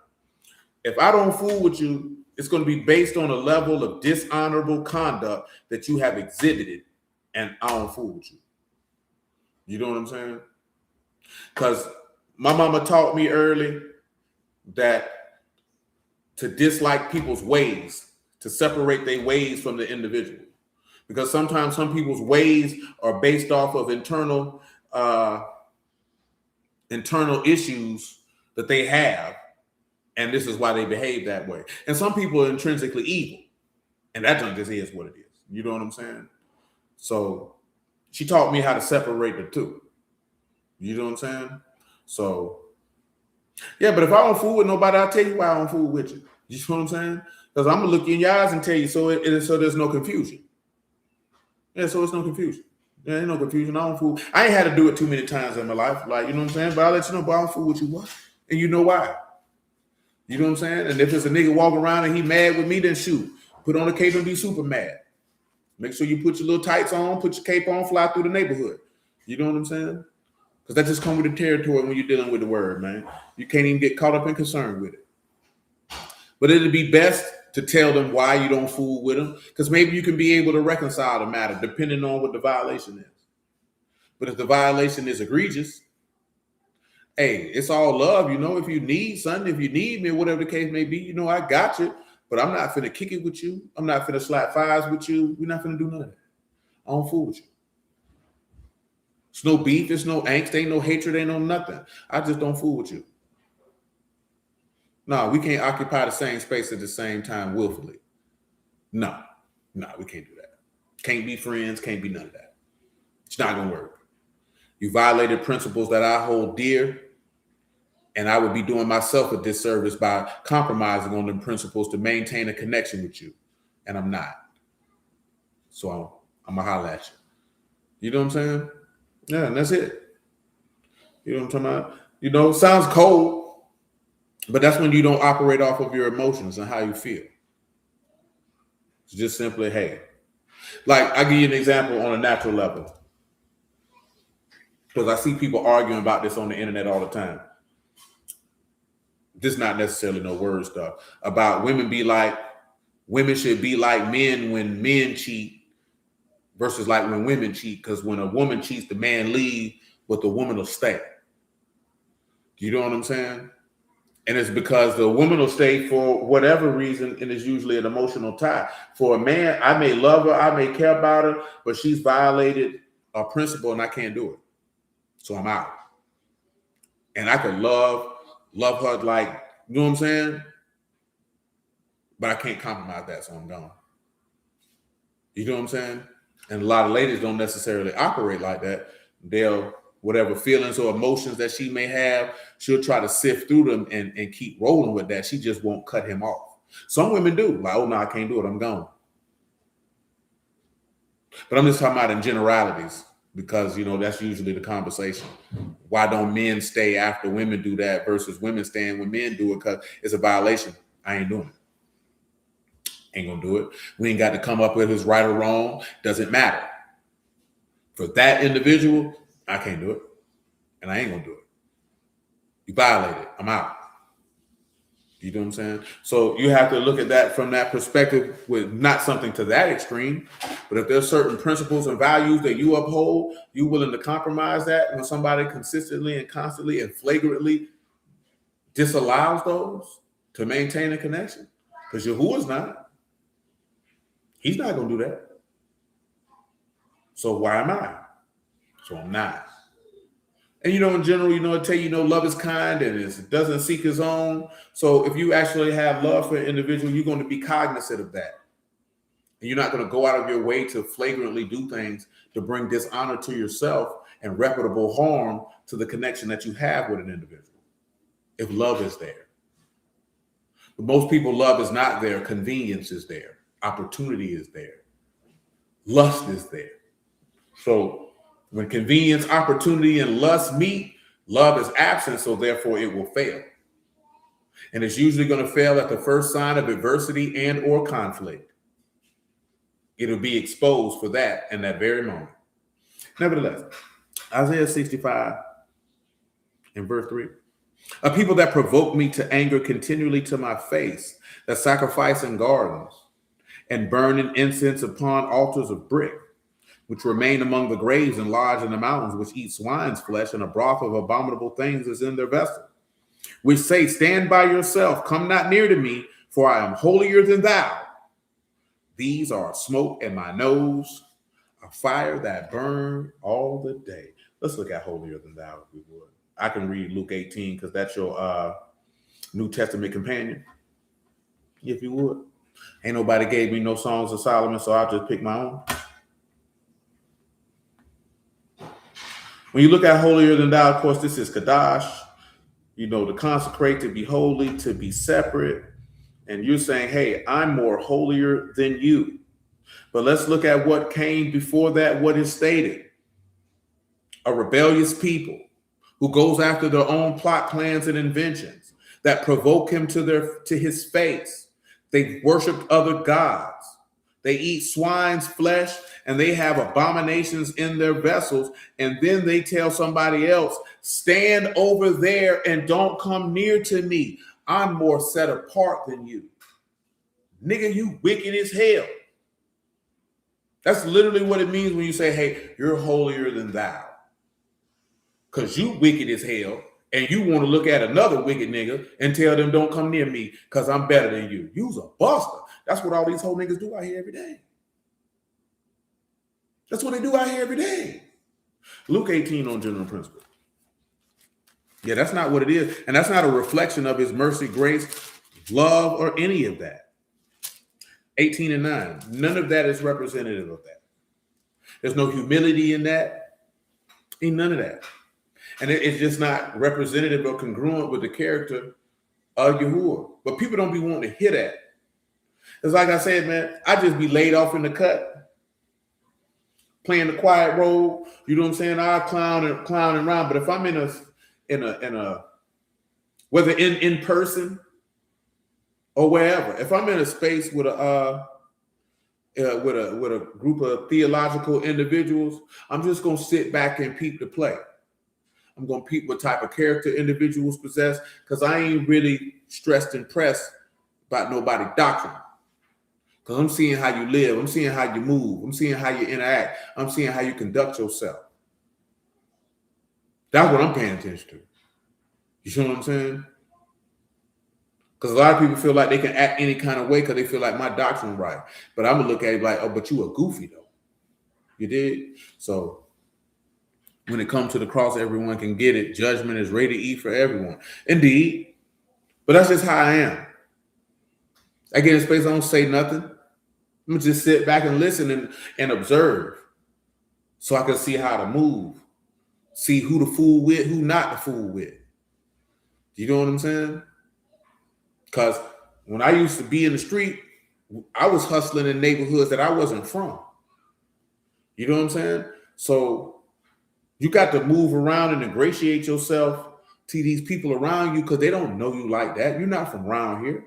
So you got to see who is who and what is what to understand how to move, how to conduct yourself, who to be connected to, who to watch, who to keep your distance from. You know what I'm saying? So you don't get caught up in nothing. See, when you jump in stuff gung-ho because you worry about, oh, they got to believe what I do, woo. How you get caught up in folly? You know what I'm saying? You ain't even peeping to play. You ain't even watching your surroundings. You know what I'm saying? That's goofy. That's lame. You know what I'm saying? You green, man. You green to the game. Because you'll get in this here, man, and people will gas you up. You know what I'm saying? They told you they come with flatteries and they words smooth as oil, but it's war in their heart. You know what I'm saying? You gotta pay attention to all that, man. Man, the man give you the game. We don't be listening, though. Luke 18 and 9, though. And he spake this parable unto certain which trusted in themselves that they were righteous and despised others. Two men went up into the temple to pray, the one a Pharisee and the other a publican. The Pharisee stood up and thus within himself, Alahym, I thank you that I'm not as other men are, extortioners, unjust, adulterers, or even as this publican. I fast twice in the week. I give tithes of all that I possess. And the publican, standing afar off, would not lift up so much as his eyes on the Shamahim, but smote unto his breast, saying, Alahym, be merciful to me, a sinner. I tell you, this man went down to his house righteous than the other. For everyone that exalts himself shall be abased, but he that humbleth himself shall be exalted.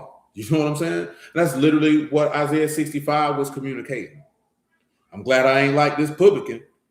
I'm not an extortioner or unjust or adulterer. I ain't like him. Stand by over there for me. I'm more Kadash than you. You a sucker. You know what I'm saying? You's a sucker. That's why when people hear, oh yeah, man, he that's born of Alahym do not commit sin, he cannot sin. That's how they thinking you saying, because they automatically thinking that you looking down on them, because usually that's how most people operate, because they look down on people. I ain't looking down on nobody, because I ain't got enough height or elevation to look down on nobody from. You see what I'm saying? As he say in Luke, man, he say, he that loveth much, much is forgiven. He that love little, little is forgiven. So when you understand and know what you've been out here doing in your life, man, just like he say, hey, man, the publicans and harlots came in the way of righteousness, and you didn't come. Because these people understanding that I needed a chauffeur. I needed a ransom for my life. I needed somebody to pay that price for mine. You did? I needed that. You know what I'm saying? I needed somebody to pay that for me. I know I needed a redeemer. I know that I needed a Gaal, a kinsman redeemer. I knew that I needed that kafar, that atonement, to be reconciled back to Alahym. You know what I'm saying? So when you understand and know that, you approach him differently. But when an individual feels they're entitled to that, they move a little aki. You know what I'm saying? Actually, being born of the word is the opposite. You would have compassion on those that are without. That is a fact, because you would have the mind of Yahuah at that point. Come to Psalms 32 on general principle. But the issue is that individuals are not taking on the mind of Alahym.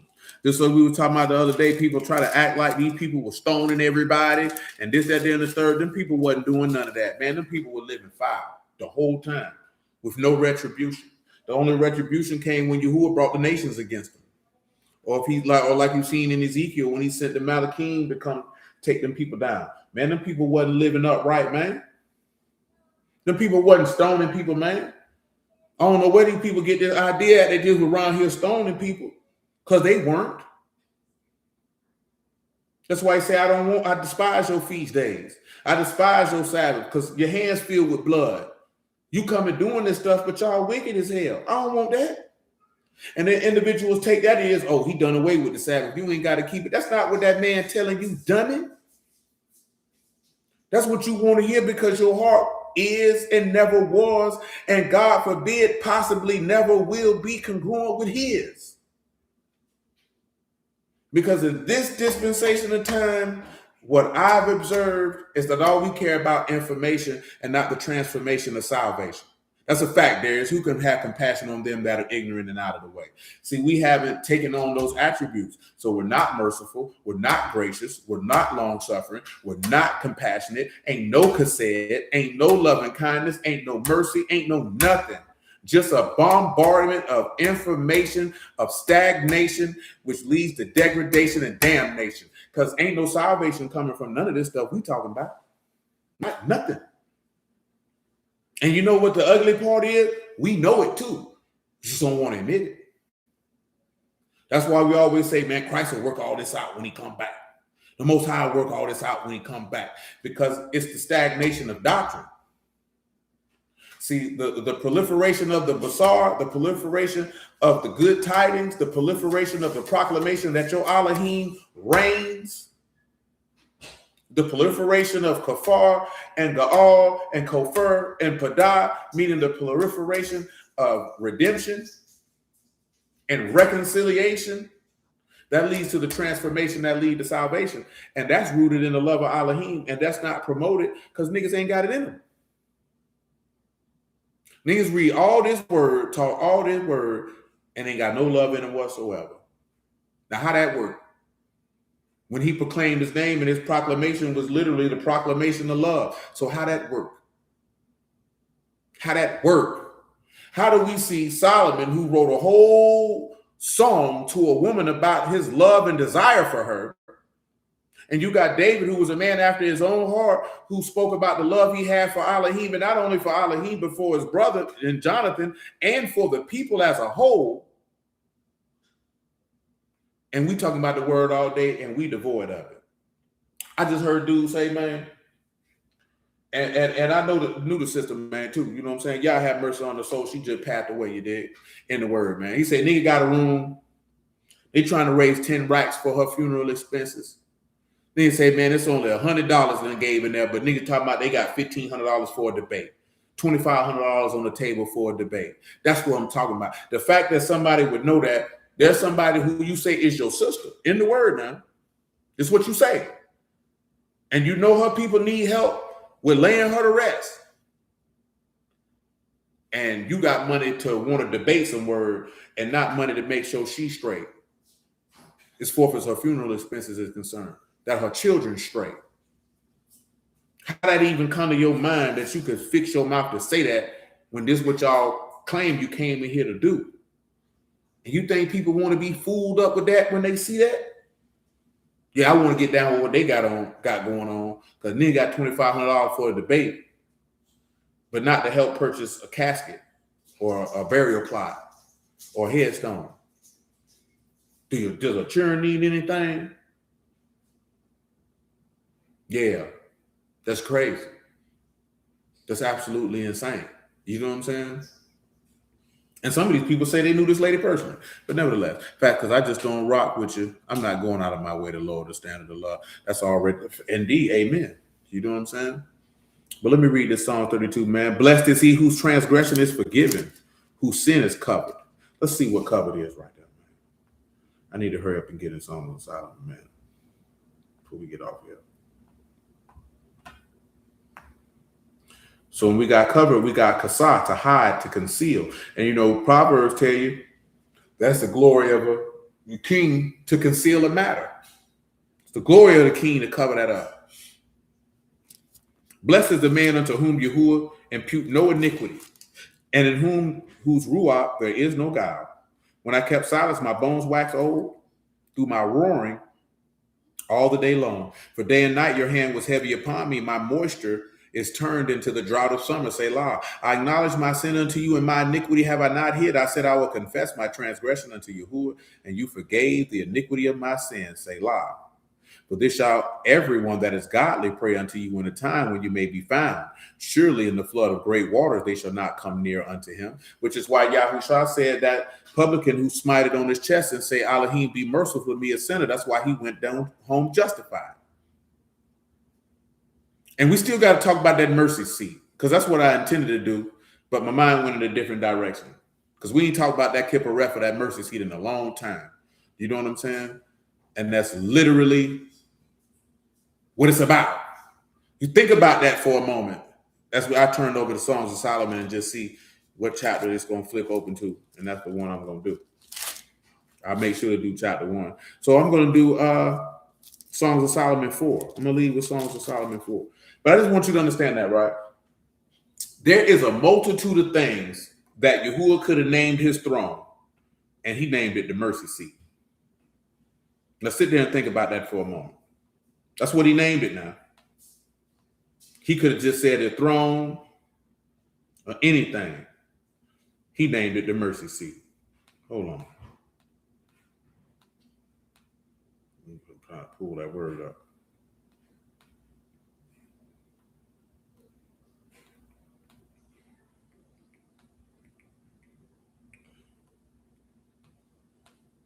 I should have just went straight over here instead of scrolling through that.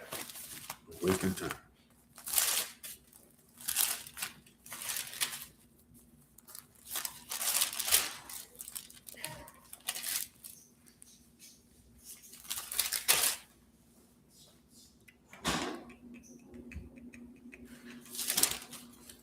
Where we at? There we go. So I'm gonna come over here to Exodus 25 and 19 real quick, right? And I just want to put this Hebrew word in your brain. Lord willing, we'll deal with it tomorrow. I'll start at verse 17. You shall make a mercy seat of pure gold. 2 cubits and half shall be the length thereof, and the cubit and a half a breadth thereof. You shall make 2 cherubims of gold of beaten work. Shall you make them in the 2 ends of the mercy seat? And make 1 cherub on one end and the other cherub on the other end. Even of the mercy seat shall you make the cherubims of the 2 ends thereof. And the cherubim shall stretch forth their wings on high, covering the mercy seat. With their wings and their faces shall look one to another towards the mercy seat, shall the faces of the cherubims be. And you shall put the mercy seat above upon the ark, and in the ark shall you put the testimony that I shall give you. And there will I meet with you, and I will commune with you above the mercy seat from between the 2 cherubims which are upon the ark of the testimony. of all which I give you in commandment unto the sons of Yasharal. Now I'm going to give you the Hebrew word for it, kippareth. That's kaf, pei, rosh, and tav. Kaf, pei, rosh, and tav. That's mercy seat. That's the place of atonement. That is the golden plate of propitiation on which the high priest sprinkled the seat 7 times on the Day of Atonement, symbolically reconciling Yahuah and his chosen people. This is the slab of gold on top of the Ark of the Covenant. Now sit back and look at it, right? That his throne is literally the throne of reconciliation. I just want you to sit back and let that sink into your soul, man. Let that rest in your heart and resonate in your spirit. Kippareth, the mercy seat, the place of atonement. His throne is literally the place of reconciliation. Which is why he said he came to make an end to sins and finish the transgression and make reconciliation for iniquity. So when you see when he professes his name and he says that he's merciful and gracious and abundant in goodness and truth, long suffering, showing mercy on the thousands, forgiving sin, iniquity, and transgression, it takes on a greater connotation when you understand what his throne means by definition. You know what I'm saying? Because literally in the proclamation of his name is proclaiming reconciliation, which is what the Hosea 3 is about.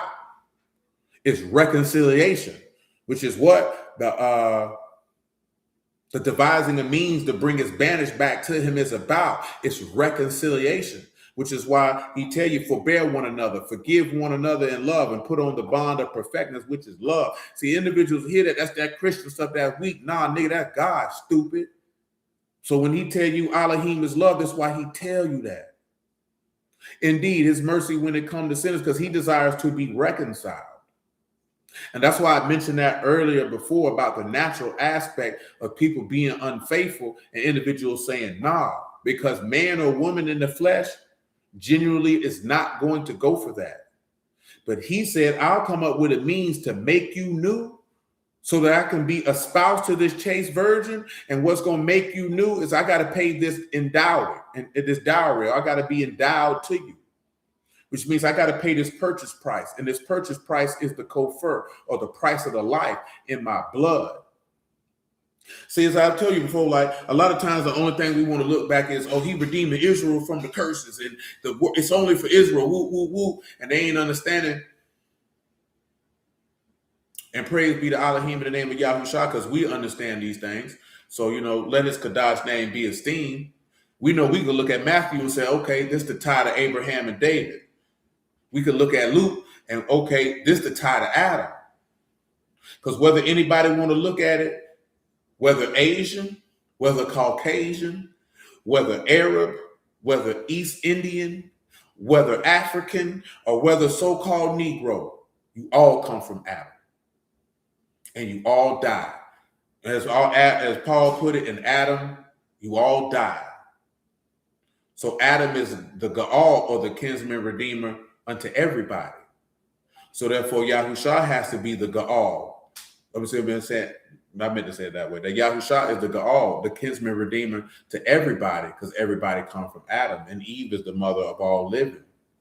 And that supersedes the covenant agreement made on Mount Sinai. Because he got to reverse that. Reversing the captivity of a covenant that you broke so that you can dwell in the land again, that's a light matter. But because you because at the end of the day, Yasharal didn't make a covenant with death. Adam did. Though he states in Hosea, I'm going to redeem you from the power of the grave, Yasharal didn't put themselves in the grave. Adam did. So when we understand that, we understand the aspect of that covenantal love that he has for his creation, period. Before you get to go to isolating. But people can't understand that because the love of God is not in them. See, it's individuals who will watch this video, man, and they're going to have all manner of thoughts. And that's between them and they maker. They ain't got nothing to do with me. You know what I'm talking about? But prayerfully, what each and every one of us who are here live or watch it later will be able to understand is that the love of Alahym is without cost unto all, because that man paid with that with his life, with his blood. because people don't understand. How was you going to be reconciled? How are you going to be reconciled back? You can't. Because for reconciliation, something has to be paid. So as I lead into that, and this describes this Songs of Solomon 4 as the king offers his love. And this is why I'm leading with Songs of Solomon 4 based off what I'm talking about, because Yahuah offered his love. And then he manifested in the flesh as Yahushua HaMashiach, and he offered his love. And of course, when we look at it on the natural level, of course, with certain verbiage, and understandably so, you're going to get some type of erotic imagery in your brain. But when we sit back and we look at it from the understanding of the testimony, which was covered but is now revealed, we see the offering of love made to a man, made from a man to a woman whom his desire dwells. Because we talked about this before. It's 3 Hebrew words for lust, and all lust ain't evil. This is Songs of Solomon 4:1. Behold, you are fair, my love. Behold, you are fair. You have dove's eyes within your locks. Your hair is as the flock of goats that appear upon Mount Gilead. Now, I just want you to hear what fair means, because I want you to understand what he's communicating. It's been a long time since we isolated all 8 chapters in Songs of Solomon. We did it before, but it's been a long time. When we look at fair, you have Yahweh. Yahweh, hey. Fair, beautiful, handsome. Beautiful, goodly, coming, pleasant. Now, of course, in Ephesians 5, it tells you, amen, man. You know what I'm saying? That love your wife as a Mashiach loved his. Even Peter told you to husbands, dwell with your wives according to knowledge. So when we look at what is the aspect, one of the words for knowledge is da'ath, or the knowledge of God. The knowledge of God is dwell with your wife with mercy, grace, goodness, truth, patience, aka long suffering, being slow to anger, and forgive. That's how you dwell with her according to knowledge. If you know God, that's how you're going to dwell with your wife. And in reality, that's how you would love your wife as a Mashiach loved his. Simple. Because people ask certain questions about certain things, right? But nobody gives it a tangible, practical application from the word that you can visually see to see this is what you're supposed to do. We can see Yahuah being merciful and gracious with us because we read a few of them last week. We can see him being long suffering with us because we read some last week. We can see that. That's why he said, hey, wives, reverence your husband or give him that respect. That same respect you give to your God, give that to your husband. That's why I told you, when you look in it, if the husband's doing that and the wife's doing that, the kingdom of heaven is at hand. People can see it. They can see the dominion of God ruling between these two people, which is when we talk about that, when he said, hey, the kingdom don't come by observation. The kingdom is within you. What is that? That's the Malkuth. That's the dominion. If the gospel says you declare unto Zion your Alahym reign, that means your Alahym is reigning in you, and therefore they can see that. That's how the kingdom is in you. His word has dominion over you. And if his word has dominion over you, then his word has dominion over your carnal desires and in your lust and over your cleaving to the world. So therefore, they can see that between you and your wife. They can see that between you and your children. That is the ideal pragmatic way that this is supposed to be expressed tangibly in this life. But individuals don't speak on that for whatever reasons. We could speculate. You know what I'm saying? But what good is that going to do? But nevertheless, verse 2. Your teeth, like the flock shorn, which came up from the washing, wherefore every one bear twins, none is barren among them. Now listen. Now he say your teeth are as the flock of sheep that are shorn. Now when we look at shorn, and I know some of this stuff would be repeatable, we're going to look at all of it. That's kasab, to cut off, to shear, to cut down. Now what do you think this is looking back? You sheep that have been cut and that came up from the washing. Now let's look at this washing, which is raksah, raj, kot, sod, and hay. This is a washing or a bathing place. And everyone bear twins and none is barren. Now, barren is shakul, shan, ka, u and lamad, childless through bereavement, bereaved, robbed of offspring. So none is barren. Everybody got children out here, man. You know what I'm saying? But you bearing twins. That's ta'am, tau, aleph, and meme. This is to be joined, to be double, to bear twins. In this instance, to duplicate. Now listen, the thing of this is, you've been cut, come up from being washed. Now you are joined, and now you are not bereaved. So then how do we turn around and how do we look at this?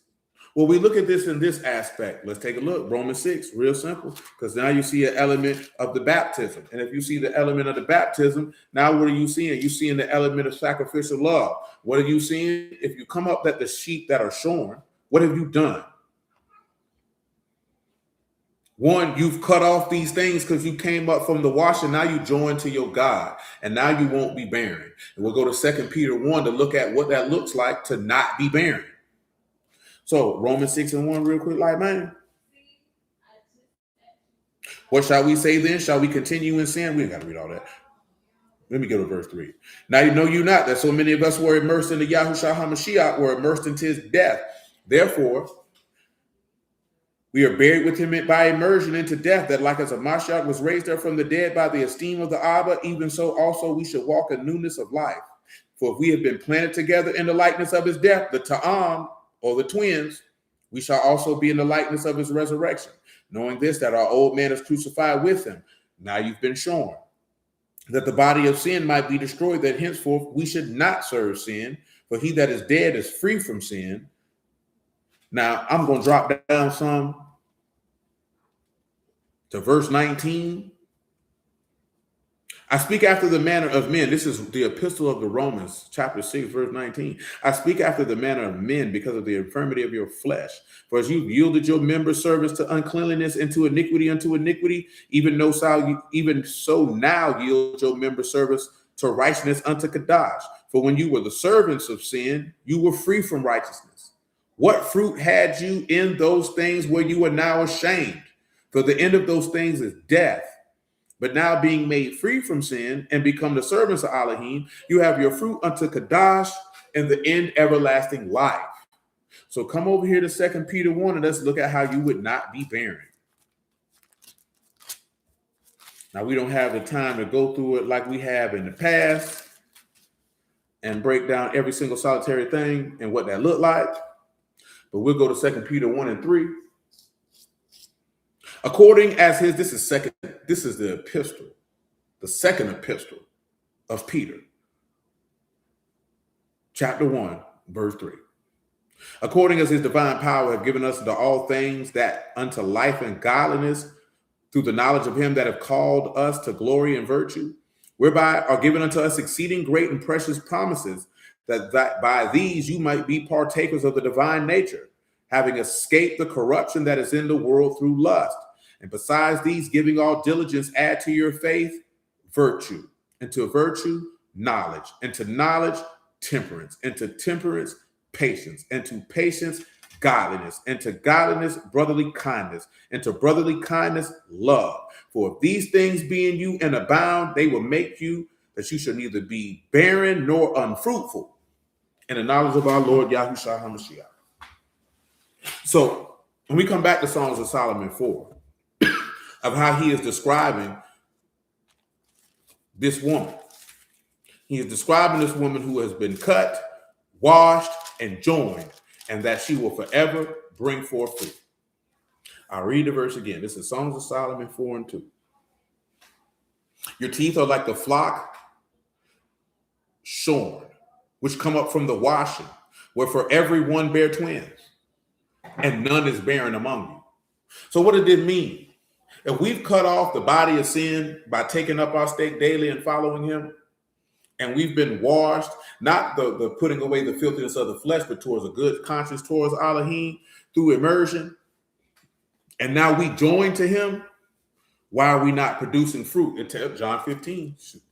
You don't hurt nobody. John 15 and 1. Let's listen to it. Listen to what he said. I am the true vine, and my Abba is the husbandman. Every branch of me that bear not fruit, he take away.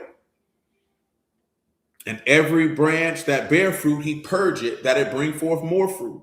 Now you are clean through the word which I have spoken unto you. Abide in me and I in you. As the branch cannot bear fruit of itself, except it abide in the vine, no more can you except you abide in me. I am the vine, you are the branches. He that abide in me and I in him, the same bring forth much fruit, for without me you can do nothing. He said, but if a man abide not in him, he is a branch and is withered. And this page is cut off, but no, you cast down and you burned in the fire. So why are we referencing this? Because it's a lot of individuals. If you join to this man, how are you not bearing fruit? That means if you're barren and you bereaved, it's because you're not joined. And why are we not joined? Because if we've been partakers of his divine nature to escape the corruption of the world through lust, why are you not producing the fruit of his character? This is why he offers his love to this woman, because she is representative of his character. He said, man, you're my friends if you do whatsoever I command you. See, we don't even look at the gospel as an offer of his love. You know what I'm saying? But we turn it down. And we turn it down generally because most people don't want to be loved. You know what I'm saying? Because they don't know what it looks like. A lot of people scared of love, man. When you ain't never had no love before, man, it terrifies you. Because it terrifies you because you're going to have to become and something that you ain't never been before. And see, a lot of times we look at it as the vulnerability aspect, but I don't see no vulnerability and weakness in love. I see the vulnerability coming in that you're going to have to shed the things in you that you perceive as strong, which are really weaknesses, which could cause you not to be able to receive love. You did? So it's unfortunate that we live in a society that sees love as a weakness, man, unfortunately. But that's how we've been socialized in this particular place. And more specifically with our people. When I can say, honestly, from what I can ascertain, that our people are probably the biggest love-starved people of any group of people on this planet. Because I say in general, our people are very loving and caring people, even to people who don't fool with them. Naturally, too. You know what I'm saying? Which is why we take betrayal and disloyalty and things of this nature so difficult. You know what I'm saying? Or so harshly, I should say. You know what I'm saying? Because of that. You know what I'm saying? Because at least living in America, we've been socialized to not be who we are naturally. You know what I'm saying?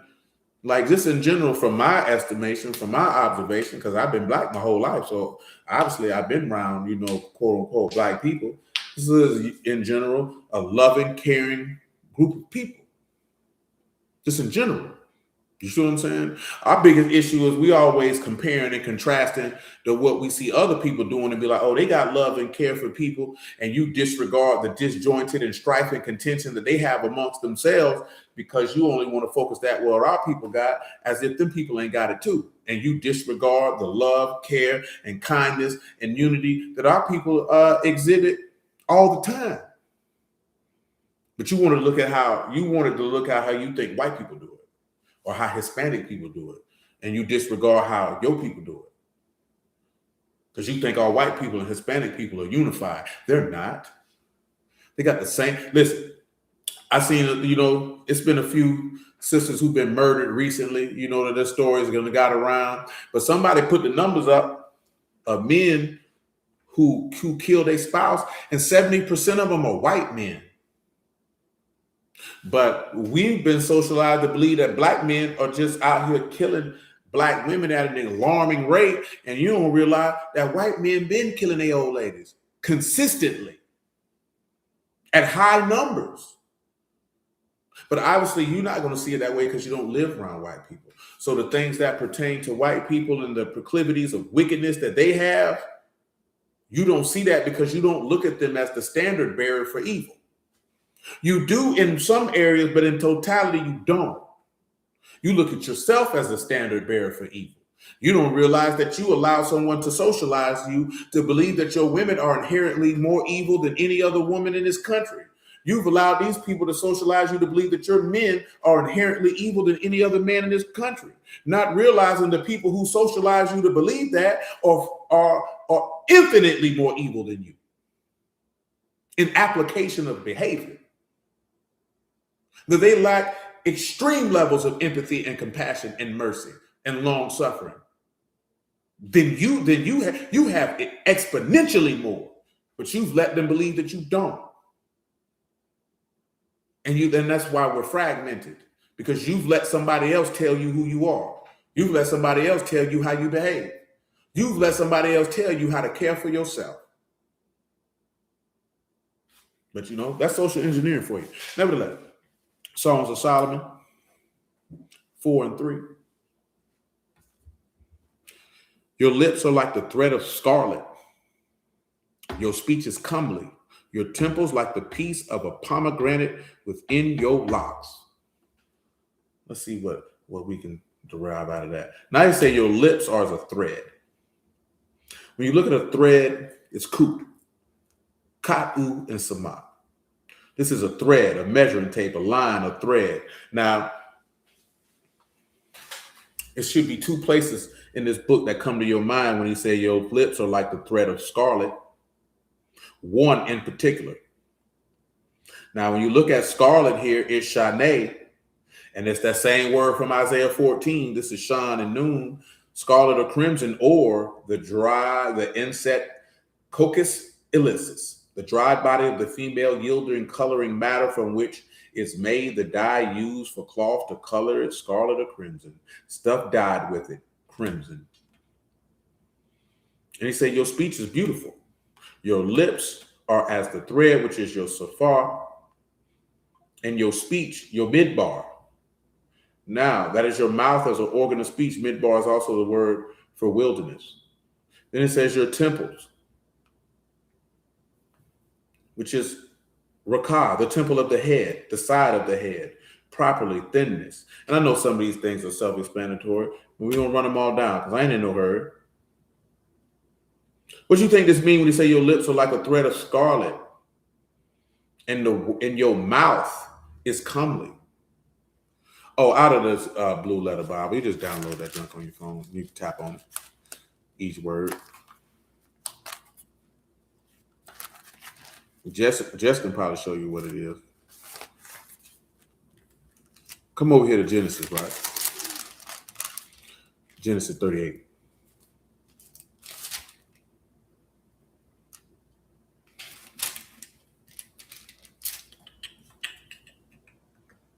And 26. Yahuah acknowledged and said, she has been more righteous than I, because I gave her not to Shelah my son, and he knew her again no more. And it came to pass in the time of her travail that, behold, twins in her womb. It came to pass when she travailed that one put out his hand, and the midwife took and bound his hand a scarlet thread, saying, this came out first. And it came to pass as he drew back his hand that, behold, his brother came out. And she said, how have you broken forth? This breach be upon you. Therefore his name was called Pharez. Afterward came out his brother that had the scarlet thread upon his hand, and his name was called Zara. So let's see what that means for you real quick. Like,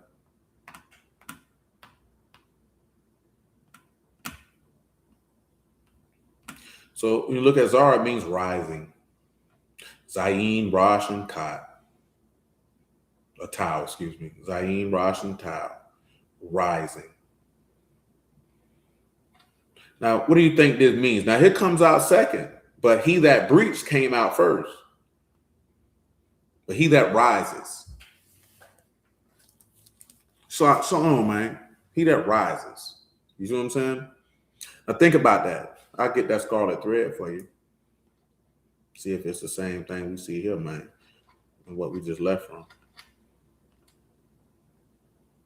And it is. What do you think this referred to? Especially when you think it should be thinking about Ecclesiastes, which is the other place if you was thinking about a chord and the connotation of what's being conveyed there. And I'll come out there and grab that for you. It's Ecclesiastes 3. Or is it 4? Yeah, 4. Ecclesiastes 4 and 9. 2 are better than 1, because they have a good reward for their labor. For if they fall, and the one lift up his fellow, but woe to him that is alone when he fall, for he have not another to help him up. And again, if two lie together, then they have heat. But how can one be warm alone? If one prevail against him, two shall withstand him, and a threefold cord is not quickly broken. Now, again, we're coming back to this, we say your lips are the thread of scarlet.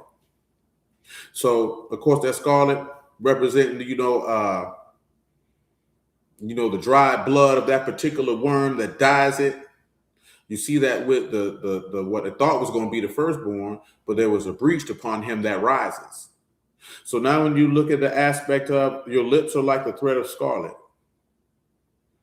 And you know that, of course, you have the red heifer, which references, the cleansing of the people during the time of reconciliation.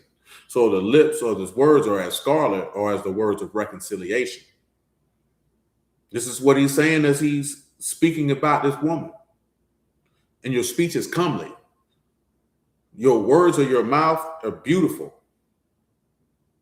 How beautiful upon the mountains are him that bring glad tidings.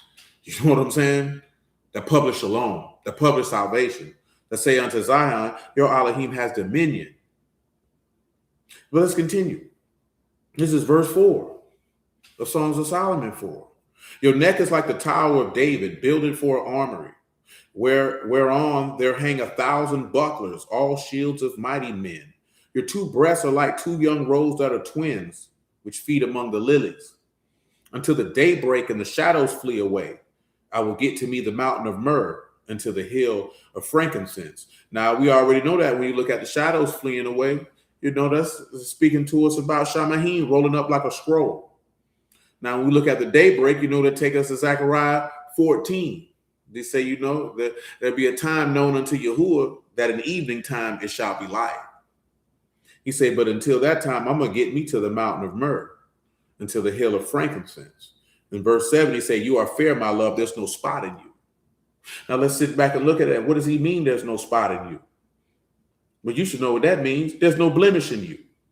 And that would take us back to Job 11 that we talked about recently. And when we sit back, spot, moon, mean, aleph, mean, no blemish, no spot, no defect, no moral stains. And recall Ephesians 5 say that with the washing of the water of the word, that you should be without spot, wrinkle, and blemish.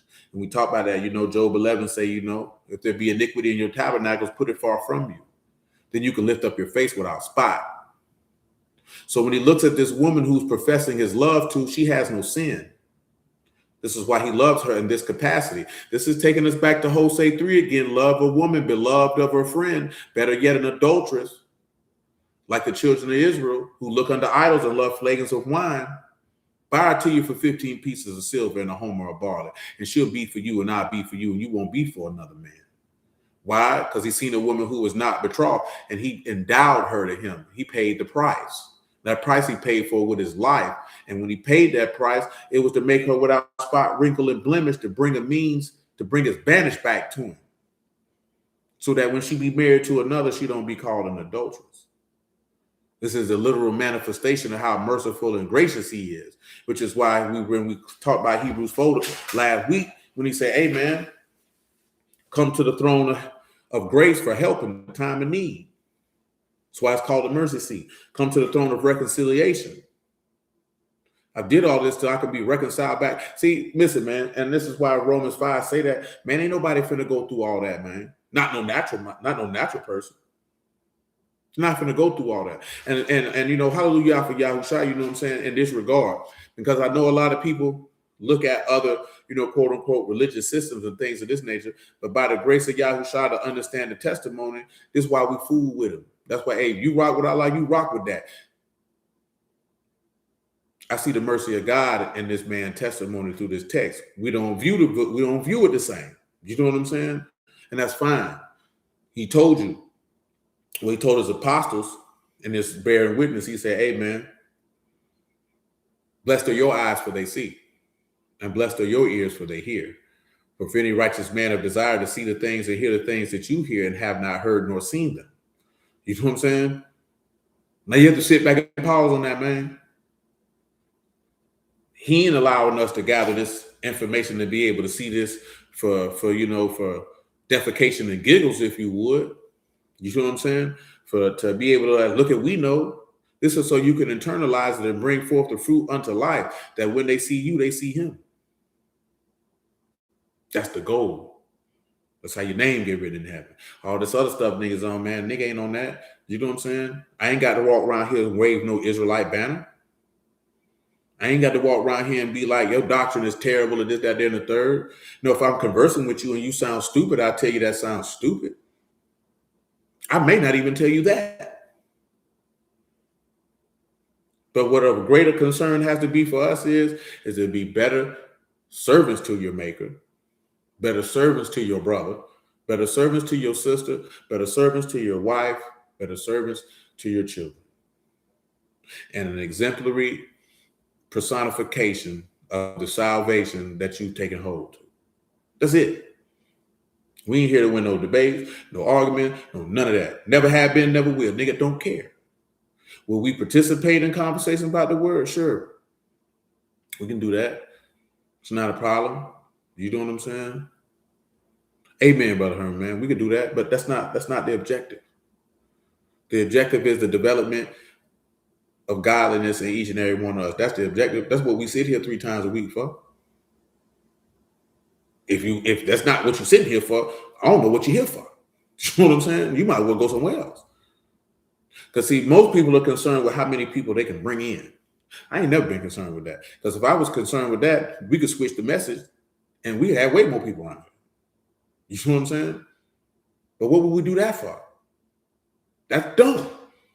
It is better to have people who are genuinely seeking to be purged and converted than to just have a whole bunch of people. So you can be like, look how many people we got over here. What'd that do for anybody? Do you realize that in juxtaposition to the entirety of the population of Israel, man, Yahushua ain't had that many people rolling with him. I know we like to look at, there was a multitudes following him because they were interested to hear what he had to say, but they wasn't down with him. And that's what people get the game twisted at. You get in the word and you think, all these people listening to me, and you think these people down with you. These people not down with you. But let's continue. Songs of Solomon 4, man. I'm in verse 8. Come from Lebanon, come with me from Lebanon, my spouse, with me from Lebanon, from the top of Amana, from the top of Shanir and Hermon, from the lion's den, from the mountain of the leopards. You have ravished my heart, my sister, my spouse. You have ravished my heart with your eyes and one chain of your neck. When we look at how he states of, you've ravished my heart, what does this mean? Well, simply here, it is labab, lamad, bat, and bat. To ravish, to become intelligent, to get a mind, to take a heart, to become enlightened, to become intelligent, to ravish the heart, to encourage, to make the heart beat faster, to transport with love. He said, with one look of your eyes, I've been turned into love. So sit there and think about this here, right? As he tells his apostles in Matthew 26, man, or John 13, I got to get ready to die. And looking upon, matter of fact, you can even sit back and you can look at that in Luke when he looked at Jerusalem and wept over the city because she didn't know the time of her visitation was upon her. He's ravished with love at this particular point because it took love to get there on the tree. You got to love somebody to be willing to offer your life for them. And again, this goes back to the key component of what a covenant is about. We talked about that a little bit on Wednesday, man. Effectively, without using that exact verbiage, we were talking about that during unleavened bread. Because the covenant is built on love, sacrifice, duty, and responsibility. It's not built on how you feel. And because of the covenant that he made with Abraham, and the covenant he made with Isaac, and the covenant he made with Jacob, men who were faithful to him, who loved him continually, and never violated this covenant, he made a covenant with their offspring. Their offspring violated said covenant. So because of the violation of said covenant, he transported himself into love. Greater love have no man than this, that a man lay his life down for his friends. Go love you a woman beloved of a friend, better yet an adulteress. So therefore, mercy and grace could be shown in a physical manifestation. Therefore, long suffering could be shown in a physical manifestation. Therefore, goodness and truth and forgiveness could be shown in a physical manifestation. And a man got hung on a tree and suffocated on his own blood. For rebellious, gainsaying people who he spread out his hands to all the day, who did that not what was right and went after their own thoughts. Then when we take this and again and you juxtapose this to Adam, Adam is literally of God. Adam ain't on nobody's womb. Adam ain't coming from the seminal fluid of a man's phallus. Adam was created and birthed from a word. Because when you go read in Hebrew, effectively, he spoke a word. And Adam was made plain based from a word. Adam is from him. So you think he's not going to be transported for love and people will sit back here all day, every day and talk about how you'll die for your children, you'll you'll sacrifice your life for your child, and you think Yahuah not going to do the same thing? You's a special type of stupid. Because you wanted to look like how you think it should look. When he's showing you the framework of the very love and the moving of bowels of compassion you have for your own offspring, and you don't think the Almighty Alahym look at his own offspring and it moved in the same fashion, man? You didn't think when he looked at you and he seen you in that state, I'm going to be transported into love then. I'm ravished, my heart's ravished with you. Because when I seen you, he said, hey, man, he had pity on you like a father pity his children. He was moved with bowels of compassion. I'm transported to love. So like I say, when you look at this in the natural, of course, you can see the eros or the erotic love as it's described. Because, Hebrew really only got two words for love. That's chesed and ahab. You know what I'm saying? Well, really three. The labad that we just read, it's not really the same as the designation of what it means in Greek. Of course, in English, love is just equated to emotion. And when you look in other societies, that's not how they viewed it. You know what I'm saying? But I've told you this before, America wants you to, the West wants you to view everything from an emotional standpoint for a reason, because they want you to be a cokehead. Now, we talked about that the other day.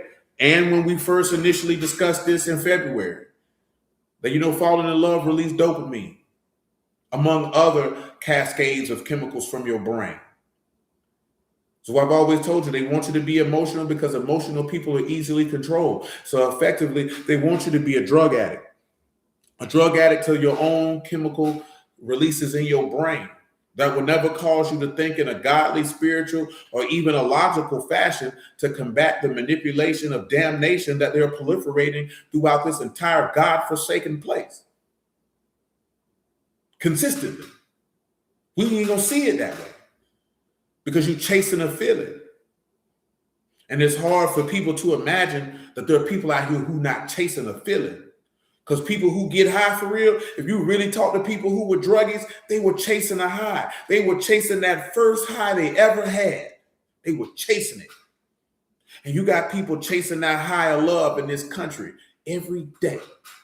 Chasing romantic love, chasing falling in love, because you got that chemical release one time in your life and it had you on this euphoric roller coaster ride, and you chasing it just like that cokehead chasing that 8-ball, and that crackhead chasing that 50 slab, and that heroin addict chasing that doggone, that bag of dog food, or that molly head chasing, whatever it is, you chasing it. And you'll never be able to capture that high because it's not capturable. It's not capturable. You addicted to a feeling. And when you addicted to that feeling, you can never have the fidelity that's required to maintain a covenant. You'll never have the internal desire to maintain to responsibility and duty. Because I don't feel like it. Because it's not eliciting the feeling that I want to have. If Yahuah went with the feeling of wrath that he had, these people wouldn't even be able to stand before his face. And therefore, he would be found to be to Abraham a liar. But because he said, this is Abraham who was my friend or my raya, my companion, my close intimate. You understand? This is my close intimate. This is my friend. He was faithful to me. I can be transported into love. I look at my son Adam. He violated my word. He made a covenant with death. But how could I look at my son and not have compassion unto him? Which is why when Yahushua was on that stake and he said, my Alahym, why have you forsaken me? How could he not have compassion on him? Because when he looked at him, he looked at us and therefore redeemed us all. So let Yahuah be esteemed. Hold on, let me talk some stuff. Let me read this part of y'all real quick. So, what is commonly identified as love in the modern discourse frequently corresponds not to a singular phenomenon, but to a convergence of distinct neurobiological and psychological processes that have been linguistically compressed into a single category. This compression creates a structural ambiguity that obscures meaningful distinctions between affective states, behavioral attachments, and volitional commitments. Neuroimaging and neurochemical studies of early stage romantic attachment consistently demonstrate elevated activity in a dopaminergic reward pathways, particularly within the ventral tegmental area and nucleus accumbens. These regions are associated with motivation, reward, anticipation, and reinforcement. Learning rather than with stable long-term relational orientation, the activation profile observed in these studies aligns more closely with goal-directed pursuit, reinforcement behavior than with enduring interpersonal commitment. However, the presence of neurochemical activation does not in itself resolve the definitional question. To equate a dopaminergic activation with love, it's a collapse mechanism into meaning, a categorical error in which biological correlates as a mistaken of a conceptual definition. This distinction is critical. Neurochemical processes describe how certain experiences occur. They do not determine what those experiences are. This distinction becomes more pronounced when considering the role of oxytocin and vasopressin in attachment formation. While these neuropeptides are associated with bonding behaviors and social memory, the presence does not distinguish between forms of attachment. They may be stable, unstable, beneficial, or maladaptive. In other words, attachment can occur independently of what might be considered love in any moral, theological, or volitional sense. The problem therefore, is not the modern account of love are entirely incorrect, but they are incomplete and frequently conflated. Multiple systems reward attachment, desire, or retroactively grouped under a single linguistic term without sufficient differentiation. This produces what can be described as a semantic collapse, in which a distinct phenomena are treated as interchangeable. A more precise framework requires the separation of at least three domains: neurochemical activation, dopamine-driven reward and pursuit, attachment formation, oxytocin-mediated bonding and social memory, and volitional relational orientation, sustained commitment, independent of fluctuating effect. I know these are scientific terms. Effectively, when you get the dopamine or the neurochemical activation, the dopamine is the feel-good hormone. This is why so many people want to be in love, because you feel good. This is the same thing that's released when you snort cocaine. I say this because when they review the brain of people who fall in love, they see the same activation as someone who is addicted to cocaine. Amen, Brother Marvin, man. And then you look at that attachment, of course, oxytocin is the bonding hormone. Do you know what I'm saying? Which is, most men, you probably familiar with this here, because when a woman breastfeeds or when you have, conjugals with the woman, that oxytocin is released and now she's bonded to you. This is why people be attached to people. That's why I mentioned that earlier. Those stories about these men killing these women was more than likely because of a substantial release of oxytocin. And then once this woman wants to sever that bond, this man is emotionally unstable and he doesn't know how to deal with that. He don't know how to deal with that. Because also that refers to the obsessive aspect of falling in love, which we talked about this the other day. It leads to the formation of individuals emulating the aspects of someone having OCD. So again, at least in my opinion, Falling in love / romantic love has a deleterious effect on the mental state of men, but I also believe that it is extremely, extremely harmful for the physical safety of women. You know what I'm saying? Because you don't want a man who has testosterone mixed with these chemical releases with emotional instability and think that you're just going to be able to walk away from this man. You know what I'm saying? Because, yeah, and we live in a society that press men that you want them to love like this. But I've always told y'all that you don't want no man obsessed with you. That man will kill you. Even before that, we even began to research these things and look into these things. I have that baseline understanding, man. You don't want to fall. You don't want that. It sound good, baby. It look good on the movies, but in real life, that junk don't play out like you think it. For most people, some people it plays out well. Because again, we're not here to poo-poo on romantic love or you falling in love. The aspect while I'm reading some of the elements of this book is, like I said, that we put together because we discussed this in February. And then and by the grace of the Lord, it inspired Emma, and now we're working towards this here because things like this need to be discussed out loud for individuals to weigh and consider the choices and decisions that they make, maybe to even help them understand the choices and decisions that they have made as it pertains to love, even more specifically and directly, because we're dealing with the word. So our desire should be to have a reflection of godly love continually. This is not a piece to ridicule, belittle, besmirch, diminish, or to destroy any other advent of love, but to cause an individual to understand it. What does this mean? What does this look like? You know what I'm saying? And we don't like to talk about stuff like that, especially in the spaces that we in. We like to talk, you say the Christian side, they like to talk about the love of Jesus, the love of Yahuah, but is it just on the surface?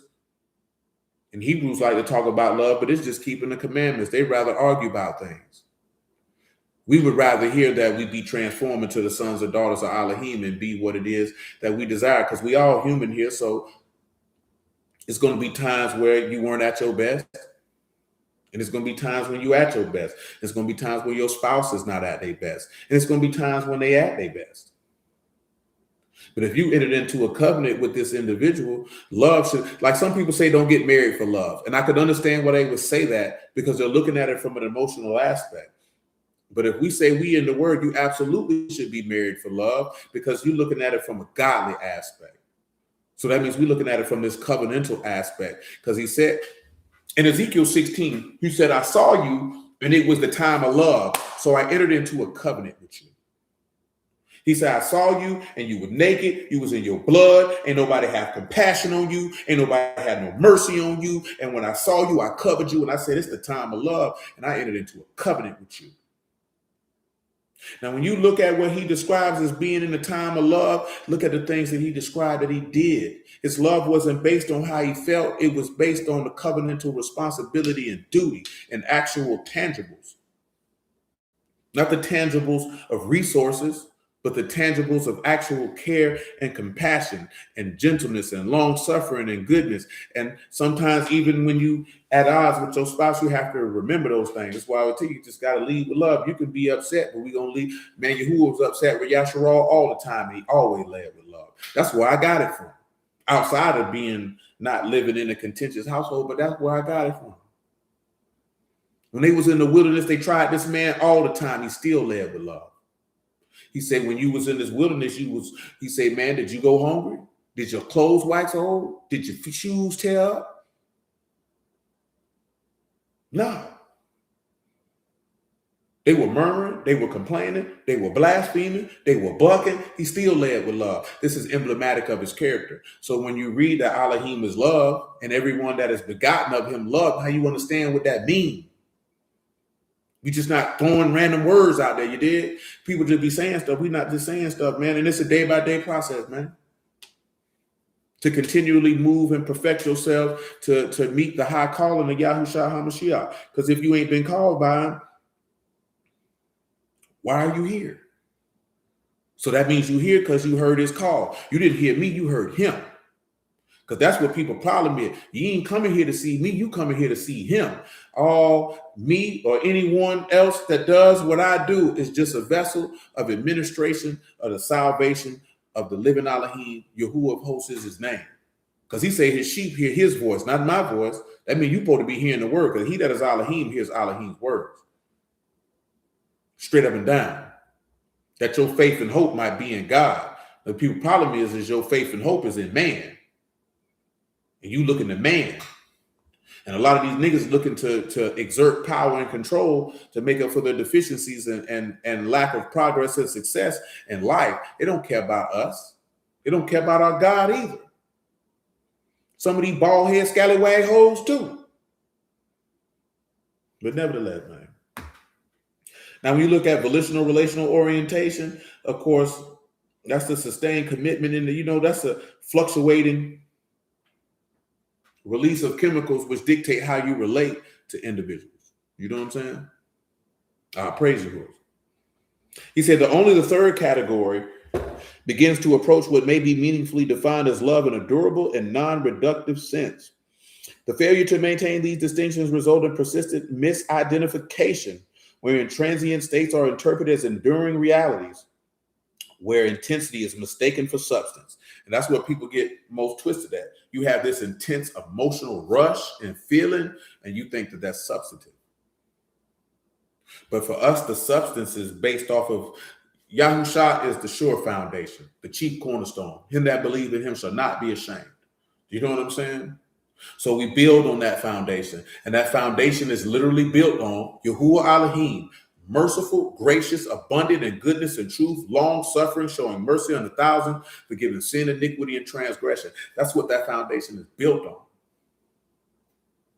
That's literally what it's built on.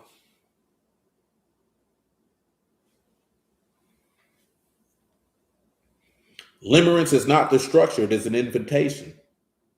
Covenant is not formed at peak intensity, it is formed after normalization. When you have called something love, were you describing the flood, the bond, the decision, or the hope that they were identical? Now, this is the beautiful thing of this particular assessment, or these questions that are asked. Is your love formed out of the peak intensity of feeling, or was it formed after the normalization of the interaction? Because the covenant can't be made because you have a rush of dopamine, vasopressin, and oxytocin. That can't be done. And then you got to describe. Are you describing the bond, the flood? Amen, Brother Ernie, man. Or the decision? Because some people always say you can't help who you love. If somebody tell you they can't help who you love, that's a word love not worth having.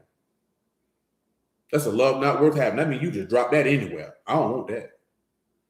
You certainly should help who you love, because love is a conscious decision, because you have to choose it. You choose to love, and you choose who you love. Now, they may not have to do anything for you to set your love upon them. You know what I'm saying? As forth as, like I said, you know what I'm saying? You weren't as large as any people. It was nothing that Abraham necessarily did for Yahuah to set his love upon him.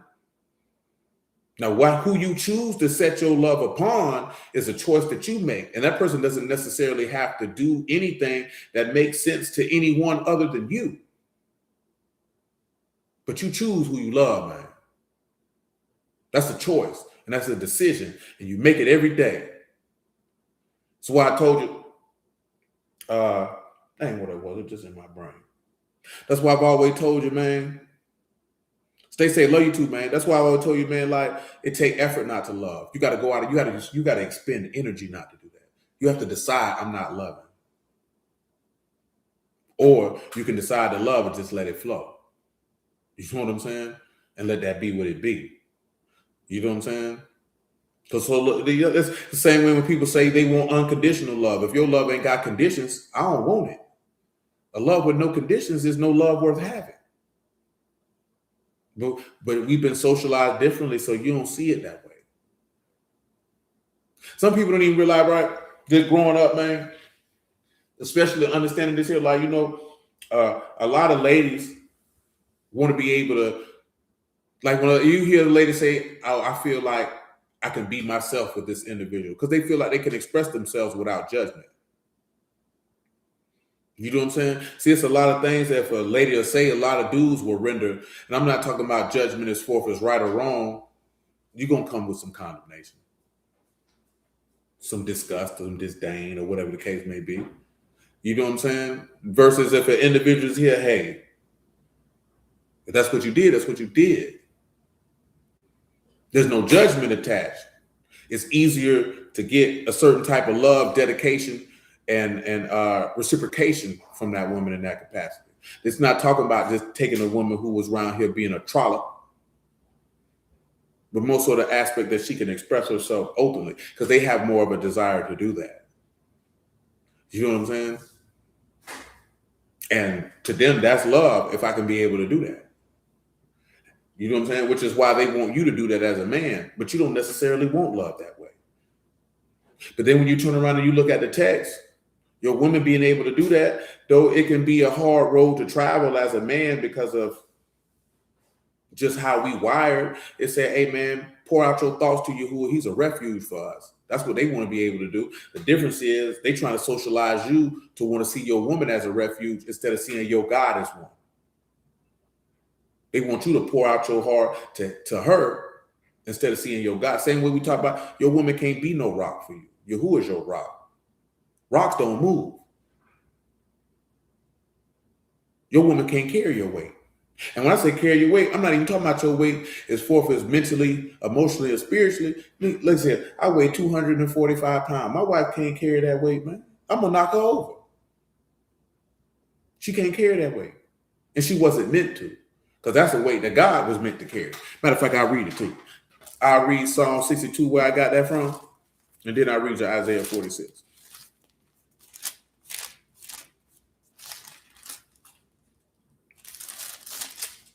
Psalm 62, man. Psalm 62 and 5. That's fine. I'm finna get ready to wrap this up with y'all, man. It's after 11 minutes away. My soul wait you only upon Alahym, for my expectation is from him. He only is my rock and my salvation. He is my defense. I shall not be moved. And Alahym, my salvation and my esteem, the rock of my strength, and my refuge is in Alahym. Trust in him at all times, you people. Pour out your heart before him.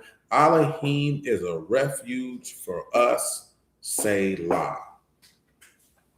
Now, that's not a dig. If you believe, hey, man, I want to pour out my heart to my wife by XYZ, then do you. I'm not here to knock you by that if that's what you want to do. I'm telling you, according to this book, your refuge is your God, and he the rock of your strength. You can take that, do what you want to with it. What was the other thing I just said, man? Dang, I don't forgot. Nevertheless, somebody will remember. If not, I'm going to come back to Songs of Solomon, folks. I can't remember. Songs of Solomon 4 and 9 again. Yeah, man. You know what I'm saying? And did what it is. Songs of Solomon 4 and 9, man. You have ravished my heart, my sister, my spouse. You have ravished my heart with one of your eyes, with one chain of your neck. How fair is your love, my sister, my spouse? How much better is your love than wine, and the smell of your ointment than spices? Your lips, my spouse, drop as the honeycomb, honey and milk are under your tongue, and the smell of your garments like the smell of Lebanon. A garden enclosed is my sister, my spouse, a spring shut up, a fountain sealed. So, of course, we know Yahushua grabbed in the garden, buried in the garden, Adam made in the garden, seen his wife in the garden. He said, this is my flesh of my flesh and bone of my bones. Fountain sealed. You know, we sit back looking at it. He said he made a fountain for uncleanliness and for sin. Now you see the grave. You know what I'm talking about? But let's continue. Verse 13. Your plants are as an orchard of pomegranates with pleasant fruits, camphire and spikenard and saffron, calamus and cinnamon, with all trees of frankincense, myrrh and aloes, with all the chief spices, a fountain of gardens, a well of living waters, and stream from Lebanon. Again, looking at, Jerusalem, the mother of us all, You know what I'm saying? How Revelation tells you she coming down like a bride adorned for her husband. You know what I'm talking about? And he says, awake, O north wind, and come you south. Blow upon my garden, that the spices thereof might flow out. Let my beloved come into his garden and eat his pleasant fruits. Now listen, now he say, come and blow upon my garden. So now we see another aspect of when we see Yahushua breathe onto his disciples and say, receive ye the Ruach HaKodesh, that the spices might flow out. Let's look at spices. What does he mean by that? What's causing all this?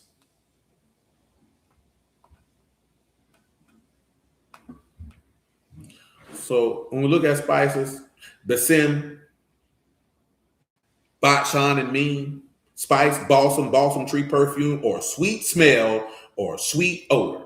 And what does that take us back to what's written in these epistle letters about a sweet smell and a sweet odor? Come over here to Galatians, man. I think that's Galatians 5:1. And if it's not, it's Ephesians 5:1. Yeah, it's Ephesians 5:1. That page gone. Well, there it is. Not. Top of the page gone. Top of the page gone.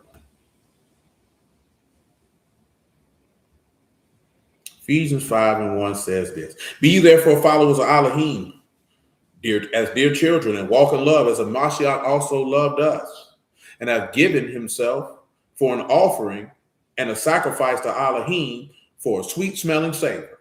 But fornication and all uncleanness or covetousness, let it not be once named among you as become chesed or saints, neither filthiness, nor foolish talking or jesting, which are not convenient, but rather giving of thanks. For this you know, that no whoremonger, nor unclean person, nor covetous man who is an idolater, have any inheritance in the Malkuth of Mashiach and of Alahym. Let no man deceive you with vain words, for because of these things come the wrath of Alahym upon the sons of disobedience. Be ye therefore not partakers with them. For you were sometimes darkness, but now you are light in the Lord. So walk as children of light. For the fruit of the Ruach is in all goodness and righteousness and truth, proving what is acceptable unto the Lord. So when we look at, amen, when you blow upon the garden, the spices thereof might flow out. It's a sweet smelling savor. Why? Because you offered yourself as a living sacrifice, which is your reasonable service. Or gather my saints together who made a covenant with me by sacrifice. Because you took up your stake daily and followed him. Because you took up your stake daily and followed him, and you partook in the mercy, grace, long-suffering, gentleness, and goodness and forgiveness of the living Alahym, that's manifested in your behavior, and he can get a sweet-smelling savor from that covenant that you made by sacrifice. Because agape and ahab, those two words, one in Hebrew, one in Greek, they represent sacrificial love, man. This is why you say love seek not her own. Godly love does not seek its own. That's not what it do. You know what I'm saying? So that's where you see the juxtaposition of romantic love and falling in love from this Advent, and then you get the advent of what is being expressed in this particular chapter of Songs of Solomon, especially when he say, let my beloved come into his garden and eat his pleasant fruits. And it should take you to when he was walked up to that fig tree. Let's just look at it. And it wasn't no fruit on it. Come over here. I think of Luke. I want, man.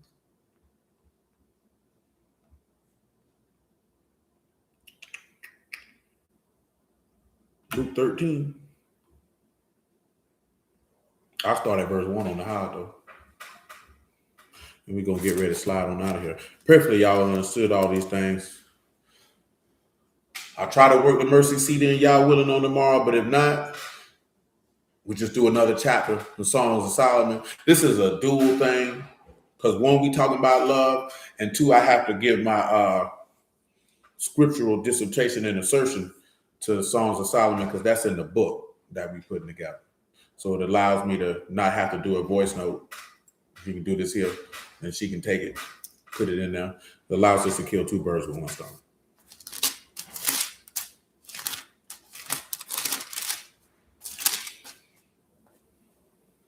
Yahuah Baruch me. So this is, oh dang, that's not it. Luke 13:1. There were present at this season some that told him of the Galileans whose blood Pilate mingled with their sacrifices. Yahushua answering said unto them, suppose you that these Galileans were sinners above all Galileans because they suffered such things? Amen. Shalom, sister. I tell you no. But except you shall all likewise perish, or these, I tell you nay. But except you repent, you shall all likewise perish. Or these 18 upon whom the tower of Siloam fell and slew them. Think you that they were sinners above all men that dwelt in Jerusalem? I tell you no. But except you repent, you shall all likewise perish. But he spake also this parable. A certain man had a fig tree planted in his vineyard, and he came and sought fruit thereon and found none. Then he said unto the dresser of his vineyard, behold, these 3 years I come seeking fruit on this fig tree and find none. Cut it down. Why cumber it to the ground? And he answering said unto him, Lord, let it alone this year also, till I should dig about and dung it. But if it bear fruit, well. But if not, after that you shall cut it down. That man coming into this garden looking for fruit. So what is he looking for? That joy, that peace, that long suffering, that gentleness, that goodness, that meekness, that faith, that joy, that peace, that self-control. He ain't finding none of that. He gonna cut you and burn you. Just like we read in John 15. That's what we was reading in 2 Peter, which goes back to what we read in verse 2 of Songs of Solomon flow when it said, hey man, the teeth are like the flock of a sheep that are shorn, that come up from the washing. And they joined. And they produce fruit. They're not barren. They're not barren. So the reality is, when you get joined to the man and he dwell in you and you in him, then this is what should be produced. That way he can be able to come into his garden and eat his pleasant fruit. It's the same thing what he said in Micah, man, I'm looking for my summer fruit. What you looking for? Let me tell you about that pleasant parade. When you look at it, it's Magad, Meme, Gamal, and Dalit. It's excellence.